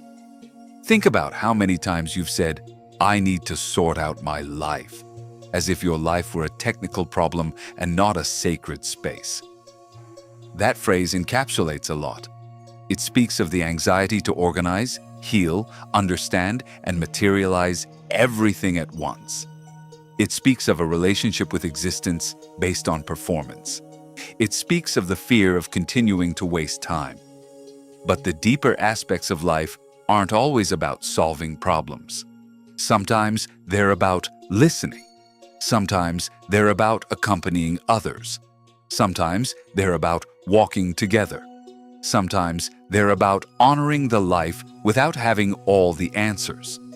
That difference may seem small, but it separates two completely different ways of moving forward. One runs to control. The other walks to embody. The body is usually the first to reveal which of the two is guiding you. When you run without direction, your body tenses even in stillness. Resting doesn't rest. Sleeping doesn't heal. Your chest remains on guard. Your jaw clenches. Your stomach anticipates. Your breathing becomes shallow. There's an underlying feeling, as if there's always unfinished business with your identity. As if your worth depends on not letting up. As if slowing down opens a dangerous door. And in a sense, it does. It opens the door to unfelt emptiness, to postponed grief, to sadness, for time spent away from yourself. That's why many people prefer to keep running. Not because they love haste, but because the silence might reveal what speed has been obscuring. Here emerges an uncomfortable, yet liberating truth. Sometimes you're not rushed because you have so much to do. You're rushed because you don't know how to be with yourself without a project. You don't know how to inhabit yourself without a goal. You don't know how to feel valuable without movement. Then activity becomes identity. Haste becomes refuge. And although that refuge is exhausting, it also protects you from deeper questions. Who am I when I'm not trying to reach myself? What remains of me if I'm not repairing, producing, demonstrating, recovering? Can I exist without being indebted to myself? These are powerful questions. They don't always arrive all at once, but they begin to throb each time you allow yourself to notice anxiety without justifying it. Now try a simple exercise. Think back to a recent day when you felt particularly rushed, even though no one was actually chasing you. Observe that day as if you were watching a movie. What thought was underlying it all? Do I have to solve this? Can't I waste time? Am I late? Am I not doing enough? If I stop, will I sink? Write it down. Then ask yourself something more subtle. If that thought disappeared for an hour, what would change in how I live this day? Perhaps you would speak more slowly. Perhaps you would eat mindfully. Perhaps you would do fewer things, but more meaningfully. Perhaps you would feel sadness. Perhaps relief. Perhaps fear. The important thing is not to correct yourself on the spot. It's to see the mechanism at work. You can do another, even more revealing exercise. Write this sentence. I run when I don't want to feel. Complete the sentence several times. Perhaps sadness, emptiness, uncertainty, shame, loneliness, grief, anger, or exhaustion will appear. Then write underneath. If I stopped running for a moment, perhaps I would discover that. Don't look for poetry. Look for truth. Perhaps you would discover that not everything depends on you, that you haven't lost all opportunity, that your soul needs real time, not punishment, that what you called laziness was saturation, that you can't hear clear direction while you treat yourself like a permanent emergency, that it's not too late yet, but running as if it weren't is also pointless. The central revelation of this chapter is this: moving doesn't always mean progress. Sometimes it means gracefully escaping. And as long as you can't distinguish between the two, you could fill your life with actions that give you a sense of progress, but not real transformation. Direction doesn't come from haste. It comes from a more honest relationship with time, with the body, with desire, and with pain. It comes when you no longer use movement to cover up a wound, but to respond to a truth. It comes when the step ceases to be punishment and becomes expression. This doesn't mean you should slow down in everything, nor that all speed is anxiety. There are intense moments, periods of building, decisions that demand courage and rhythm. The problem isn't speed. The problem is the source. You can move quickly and be at peace. You can work hard and still inhabit your being. You can build powerfully without running away.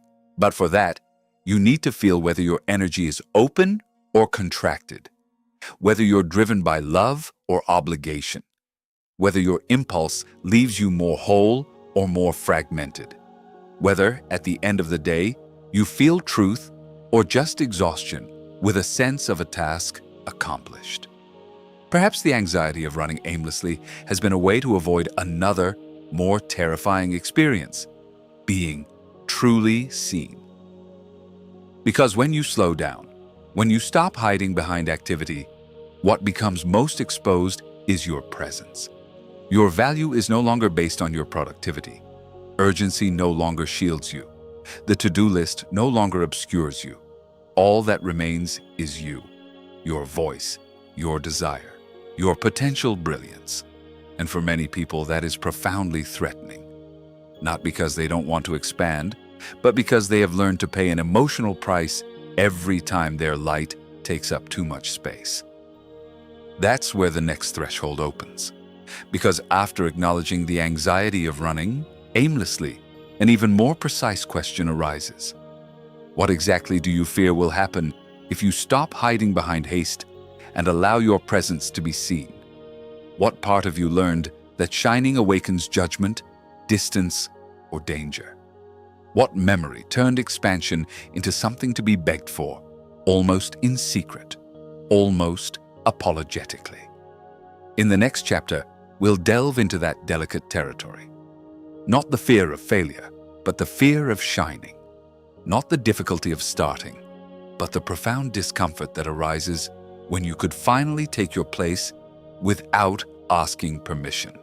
Because some people don't shrink themselves simply out of fear of losing. They also shrink themselves out of fear of being seen in their true potential. And that truth, when it appears, completely changes the way you understand why you have spent so much time reducing your size. Chapter 13. The fear of shining without asking permission. Not all fear resembles darkness. Some fears appear just as the light begins to touch you. They don't arrive when you're lost, confused, or hiding. They arrive when something within you begins to settle, when you finally sense a clearer truth, when a part of your voice wants to emerge without so many apologies. And then, something strange happens. Instead of feeling complete relief, tension arises. Instead of pure expansion, a small tremor emerges. Instead of taking the step naturally, something inside questions whether you truly have the right to show yourself, to speak, to create, to choose differently, to occupy space, to be visible without over-justifying yourself. That is the fear of shining without asking permission. Many people were taught to fear failure, but very few recognize how much they also fear their own potential. Because failing hurts, yes, but shining can also hurt when your history has taught you that being seen brings judgment, jealousy, distance, demands, or loneliness. Then you not only learn to protect yourself from making mistakes, but you also learn to protect yourself from your own vastness. You become adept at keeping your light within a manageable range. Enough not to disappear completely, but not enough not to be too unsettling. Just enough to remain a part of the community without becoming someone who disrupts the balance of others. That learning is rarely explicit. Almost no one sits you down and tells you not to shine too brightly. But you understand it all the same. You understand it when, as a child, you do something well, and instead of shared joy, you perceive tension. You understand it when your enthusiasm is met with mockery, irony, or a warning. You understand it when a vital part of you prompts comparison in others. You understand when standing out makes you more visible. And with visibility come more demands, more criticism, more scrutiny, or greater emotional distance. your body takes note. And even if you forget the exact scene over the years, the memory remains, not as a clear recollection, but as a reflection. Better not too much. Better little by little. Better not to draw so much attention. Better to reduce the intensity of who I am so that no one feels uncomfortable, so that no one distances themselves, so that no one punishes me with their gaze. That's why some people deeply desire to find their voice. But when that voice begins to emerge, they soften it before even speaking.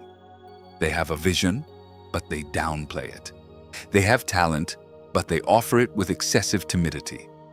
They have clarity, but they mix it with so many explanations that their truth loses its power. Not because they don't believe in what they carry within. Sometimes they do. The problem is that an old part of their system still associates visibility with risk.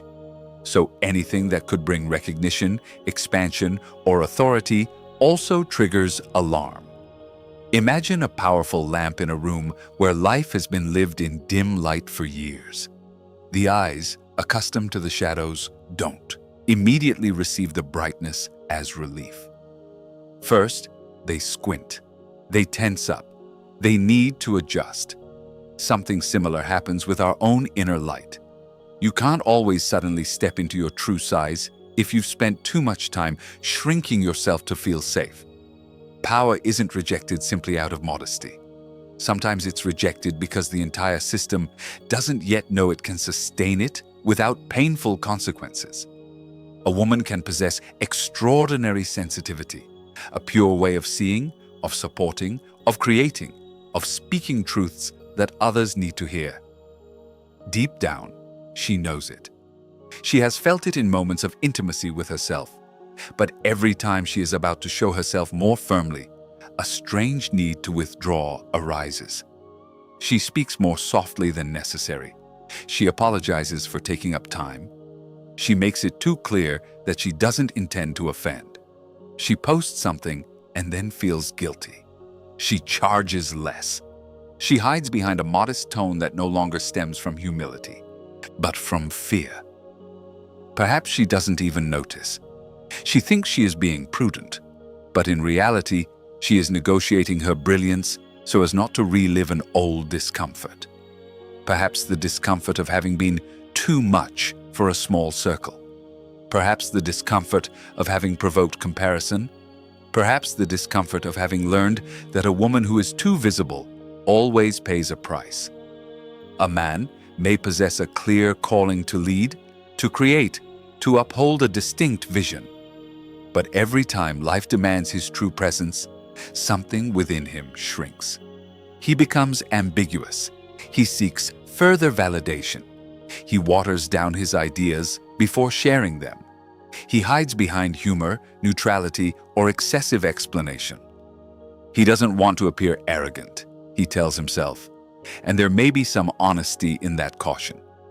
But there may also be an older defense mechanism, a deep-seated association between projecting authority and facing rejection, competition, punishment, or isolation. Then his problem isn't a lack of ability. It's a lack of inner permission to inhabit what he already carries within. There is a widespread confusion between humility and diminishment. True humility doesn't need to hide. It doesn't need to speak in small words when the truth is profound. It doesn't need to deny one's gifts to appear virtuous. Humility knows who it is without fanfare, but also without denial. Diminution, on the other hand, presents itself as a virtue while diminishing one's life. It makes you believe it's noble to quiet down a little, to give up your place, to speak less than you know, to receive less than you deserve, to ask for less so as not to seem too much. And since this stance is often socially rewarded, it's difficult to see it as a problem. However, a life built on diminishment ends up generating silent resentment, weariness, and a sadness that is hard to explain. Because the soul knows when it is being underutilized out of fear. The fear of shining without asking permission also manifests as a constant need for authorization. People who, even as adults, never truly move forward until they feel external approval. They need a sign, recognition, clear backing, a hand that says, "Now yes," not because they are incapable, because their inner permission was weakened long ago. Perhaps they grew up in environments where any autonomous movement was interpreted as rebellion, disobedience, or ingratitude. They learned to wait for validation before trusting their own instincts. And so, even when the truth is already alive within them, they continue to act as if someone else still holds the final authority over their growth.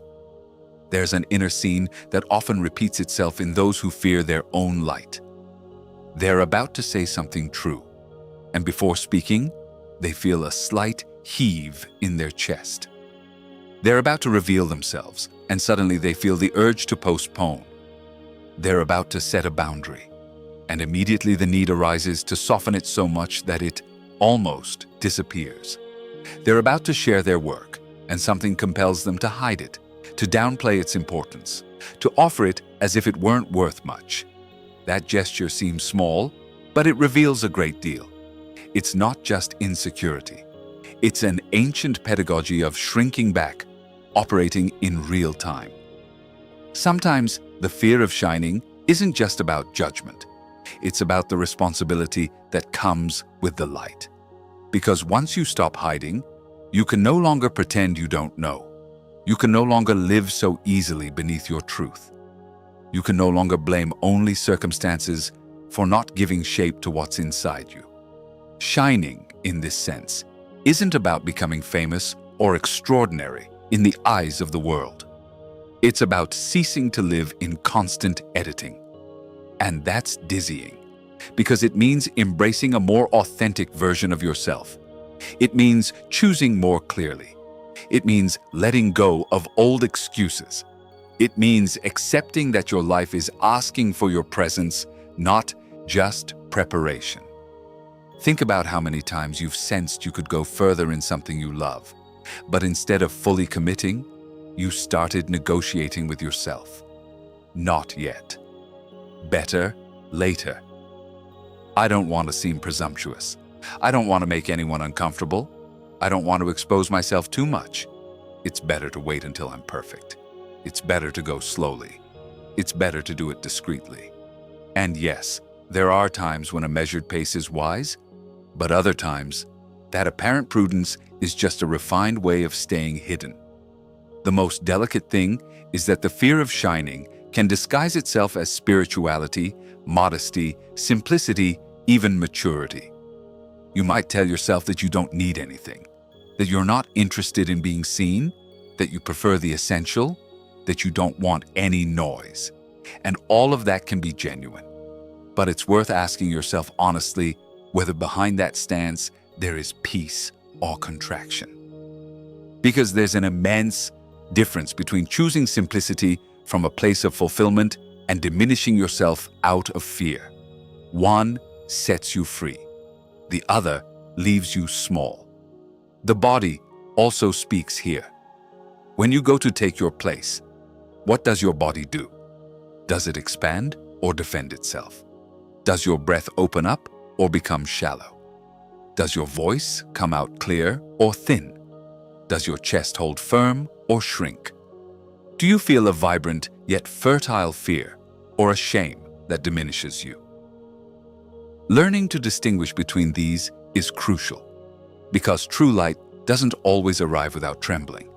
Sometimes it's frightening, yes, but its fear is different from the fear of defense. The fear of truth comes with meaning. The fear of defense comes with reduction. One trembles and moves forward. The other trembles and fades away. Pause here. Recall a recent situation where you could have been more transparent but weren't. Perhaps a conversation, a project, a proposal, a boundary, a decision, a creative act, a desire. Observe that moment.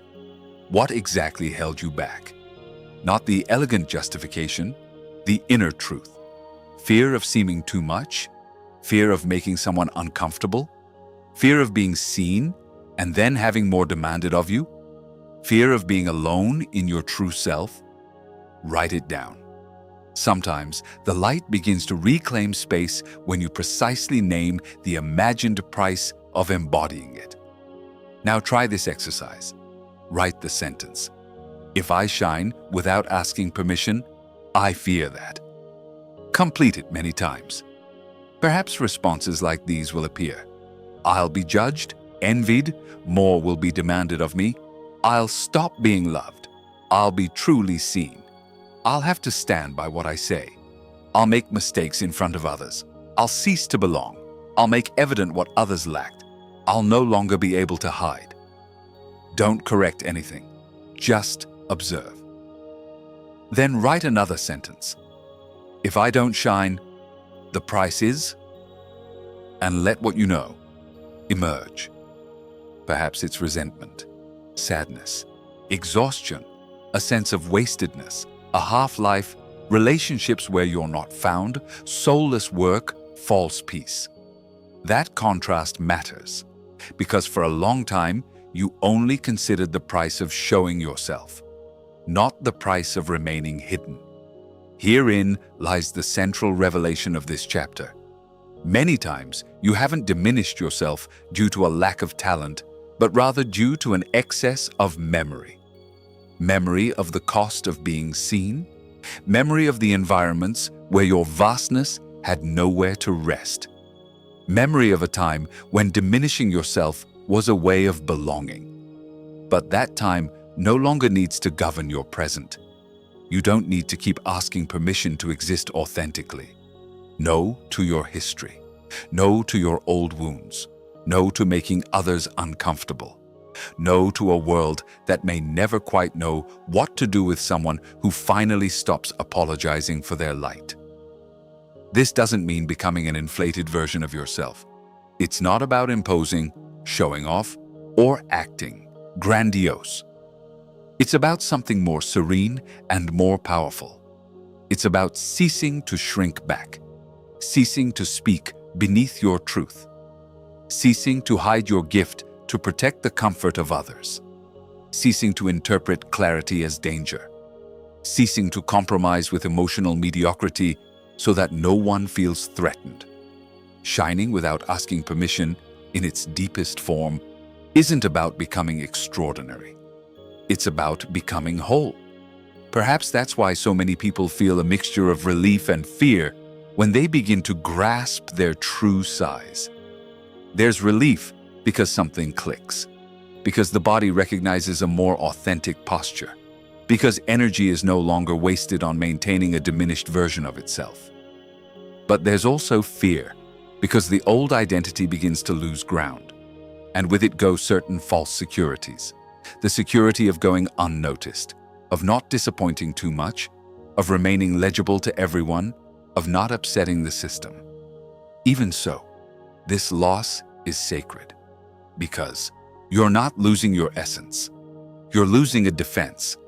And yet, here a significant paradox emerges. Many people believe that by continuing to shrink themselves, they will preserve their peace. They think that diminishing themselves avoids conflict, judgment, rejection, and demands. In part, this is sometimes true. Remaining small can provide a kind of immediate tranquility, a sense of control, a false harmony. But over time, this peace begins to show its true face. It is not peace. It is silent amputation. It is a stability achieved at the price of one's own presence. It is the respite of not taking risks, yes, but also the weariness of not living fully. That is the next threshold. Because after witnessing the fear of shining, you need to recognize the most seductive trap of all, the false peace of remaining small. That sad, orderly, socially acceptable comfort, where almost nothing explodes, but nothing fully blossoms either. That refuge where you don't expose yourself too much, but you also don't fully find yourself. That elegant way of surviving that closely resembles calm, until one day you discover that it has been silently stealing your soul for years. And when you see that clearly, you'll understand why it's no longer enough to know you could be more. You'll have to decide if you're willing to stop calling renunciation peace. Chapter 14. The false peace of staying small. There is a peace that doesn't heal. It doesn't truly soothe. It doesn't order the soul or restore presence. It only prevents movement. It only reduces friction. It only keeps you within a margin where nothing breaks too much, and therefore nothing fully lives. That is the false peace of remaining small. The one that seems like wisdom, maturity, or balance, but deep down is a silent resignation turned into a habit. The one that whispers to you that as long as you don't want so much, it won't hurt so much. That as long as you don't reveal too much, you won't be judged so much. That as long as you don't ask for much, you won't have to face the possibility of not receiving. And for a while, that logic even works. It protects you from certain blows. It spares you certain discomforts. It gives you an apparent stability. The problem is the price. Because every piece built on the amputation of truth ends up exacting its toll with weariness, with emptiness, with a gentle sadness that at first is almost imperceptible and that later begins to seep into everything. Many people aren't waging open war against their lives. They live in a mediocre truce. They're not doing too badly, and that's precisely why they find it hard to admit that they're not fully alive either. They've grown accustomed to a zone where the pain isn't unbearable, but fulfillment is also elusive. A zone where they can function, fulfill obligations, endure, adapt, respond. A zone where almost everything seems under control, except for that nagging feeling that something essential has been diminished so that everything else can remain in order. That feeling doesn't always have a name. Sometimes it manifests as boredom, apathy, irritation without a clear cause, a loss of enthusiasm, a constant desire to escape for a few days without knowing exactly from what. But deep down, it's usually the same thing. The soul sensing that life has become too narrow for what it came to embody. The false peace of remaining small is very cunning because it doesn't present itself as defeat. It presents itself as a reasonable way to avoid suffering. If I don't expect too much, I won't be so disappointed. If I don't show myself much, I won't expose myself. If I don't fully express what I feel, I won't create conflict. If I don't charge what my work is worth, no one will reject me. If I don't demand clarity in a relationship, I won't risk losing it. If I don't follow that calling that frightens me, at least I'll retain the security of the familiar. This is how a life is built that is increasingly tranquil on the surface and increasingly distant on the inside. A life where the persona rests a little, yes, but the truth is left breathless. The most delicate aspect is that this false peace is often rewarded by those around you. The person who doesn't cause discomfort is seen as easygoing. The one who adapts always seems mature. The one who doesn't ask for much is convenient. The one who endures, understands, yields, and diminishes themselves to maintain harmony receives approval. And that approval can be very seductive because it confirms the old strategy. You see that by making yourself small, everything becomes more manageable. There's less tension, less risk, less exposure, less chance of being misunderstood. But there's also less life, less truth, less desire, less joy, less presence, less of you. Imagine a river that, for fear of flooding, has walls built all around it. At first, it seems like a good idea. The water stops overflowing its banks. Everything looks more orderly, more controlled, safer. But if those walls continue to narrow it, there comes a point when the river no longer flows with the same force. It loses width, its music, its capacity to irrigate the land around it. It may still look like a river, yes, but something of its nature has been tamed, becoming sad. This is what happens to a person who has long called reduction peace. They continue to live, to function, to appear as themselves. But their inner flow no longer finds enough space to move authentically. Some people learned very early on that the most effective way to avoid pain was to shrink themselves. Not speak so loudly, not feel so intensely, not need too much, not ask for help, not show anger, not stand out, not question, not aspire to much, not go off script. And since this shrinking spared them certain punishments or distance, it became their favorite strategy. Over time, it no longer feels like a strategy. It feels like a personality trait. I'm quiet. I'm simple. I don't need much. I prefer not to complicate things. I'm not one to draw attention to myself. Some of these phrases may contain a genuine truth, but others conceal a deeper renunciation, a way of living small so as not to touch areas where life might become too real. A woman can spend years saying she's fine with little, that she doesn't need so much love, so much reciprocity, so much clarity, so much presence. She learns to settle for ambiguous relationships, for intermittent affection, for people who give her fragments of attention while she gives them her whole being. And since there's no visible disaster, since there's always a reasonable excuse to keep going, she calls this absence of confrontation peace. She doesn't demand because she doesn't want drama. She doesn't ask because she doesn't want to pressure.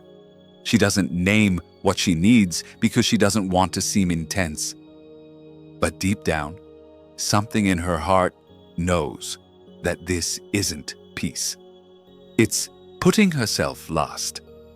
It's avoiding external conflict at the cost of constant internal erosion. A man can build an impeccably functional life where almost everything seems to be in its place. He works, he responds, he fulfills his obligations, he has modest goals, manageable desires, healthy relationships, and a routine that doesn't overwhelm him. He avoids big bets because he says he values stability. He avoids big truths because he says he prefers calm. He avoids big risks because he considers himself sensible. And perhaps he is, but he may also be using stability as a refuge from the fear of discovering how much deeper he could live. False peace doesn't always smell of obvious sadness. Sometimes it smells of impeccable order, of a tidy life, of a routine that doesn't bother him, of sophisticated resignation.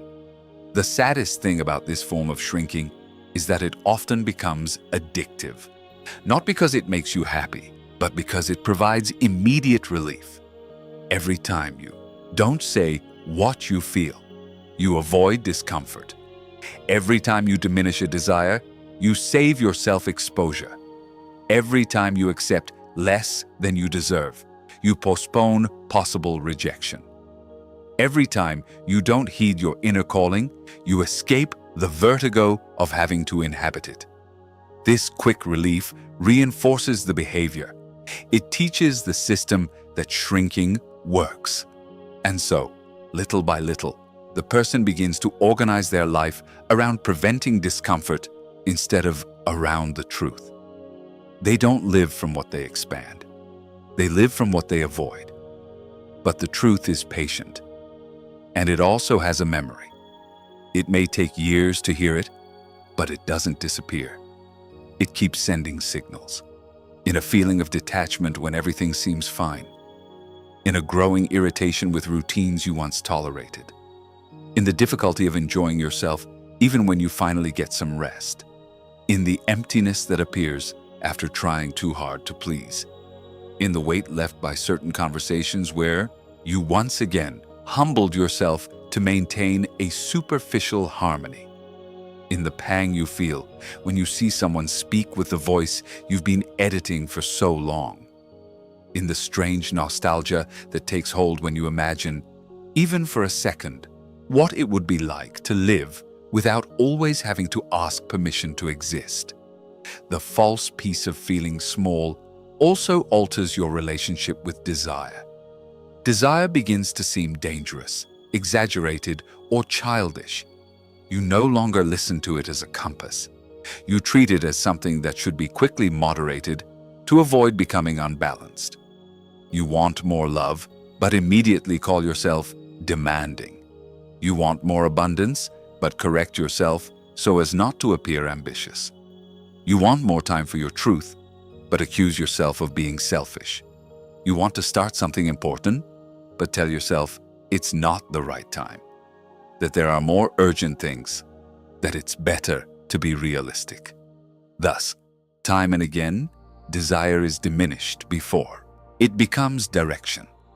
And a life without deep direction may appear calm, yes, but inside it becomes an elegant waiting room. There is an immense difference between peace and anesthesia. True peace expands. It leaves you more present, simpler, more whole.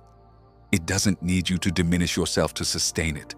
It doesn't demand that you betray vital parts of yourself. It can coexist with difficult decisions, with clear boundaries, with uncomfortable conversations, with real change.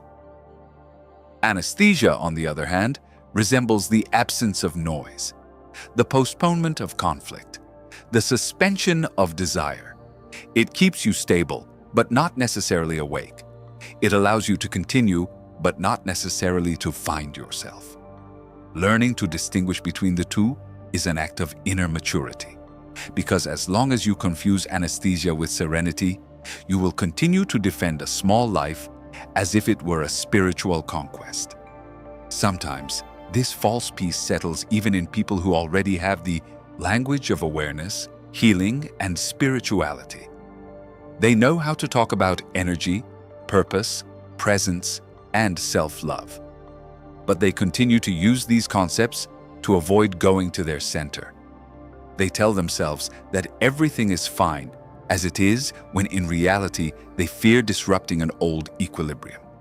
They say they flow, when in reality they avoid making decisions. They say they accept, when in reality they resign themselves. They say they let go, when in reality they don't dare to ask. That is another sophisticated way of remaining small, using lofty words to protect the old resignation. Think about how many times you've told yourself, "I'm at peace," when what you really felt was exhaustion from fighting, or fear of moving in a way that could change too much, or habit, or a lack of energy to keep justifying yourself. True peace doesn't leave a taste of resignation. It doesn't feel like swallowing back what you wanted to say. It's not like that gentle tightness in your chest after accepting something you knew wasn't enough. It's not like the quiet sadness that appears when everyone thinks you're okay and you know you're just holding yourself back again. Pause here. Think of an area of your life where you most readily call your reduction piece. It might be a relationship, work, your relationship with money, how you present yourself, your ability to set boundaries, your creativity, your rest. Now ask yourself honestly, what am I avoiding feeling by keeping small here? Perhaps conflict, perhaps rejection, perhaps shame, perhaps the responsibility to inhabit more truth, perhaps the grief of leaving behind an old version of yourself. That answer matters because it shows that the problem isn't just what you're giving up, but the fear you're still letting run the show. Try this exercise too. Write 2 sentences. The first, when I make myself small, I gain. You might find momentary tranquility, approval, less conflict, less exposure, control, a sense of security. The second, when I make myself small, I lose. And let the truth speak. Presence, desire, energy, clarity, self-esteem, joy, dignity, time, direction, honesty, life. Look at both columns slowly. The mind often becomes obsessed with what you gain by shrinking because it gains it quickly. But the soul knows very well what you lose because it loses it deeply.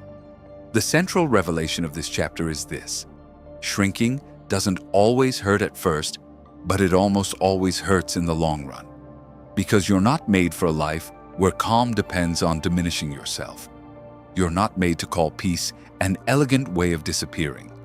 You're not made to survive flawlessly while your truth waits at the door. The body can sustain that contradiction for a while. The persona, too. But the soul, sooner or later, begins to take its toll. Not with punishment, with weight, with sadness, with a kind of thirst that nothing external can completely quench. And here's something important. Seeing the falseness of that peace doesn't mean you'll have the perfect courage to let it go tomorrow. Sometimes, when you finally understand how much you've diminished yourself, a new temptation arises to keep waiting, to tell yourself that you'll change when you're more ready, when you have more clarity, when things fall into place, when this phase passes, when the context is less complex. Again, it seems reasonable. Again, it even sounds wise. But often, it's simply a continuation of the same mechanism. Not a deeper peace, but another elegant delay. Because behind a false peace often lies a great wait. The wait for the ideal moment, for the definitive sign, for the version of you that will no longer be afraid, for the season when everything finally aligns without requiring courage.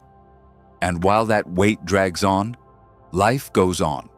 The years pass, the soul persists, and you begin to feel, more strongly, an uncomfortable question. What am I really waiting for to start living more authentically? That is the threshold we have now reached. Because after recognizing the false peace of remaining small, it's no longer enough to simply know you want more. You need to confront the structure that continues to perpetuate procrastination. That voice that always finds a valid reason not to fully begin. That internal pact with not yet.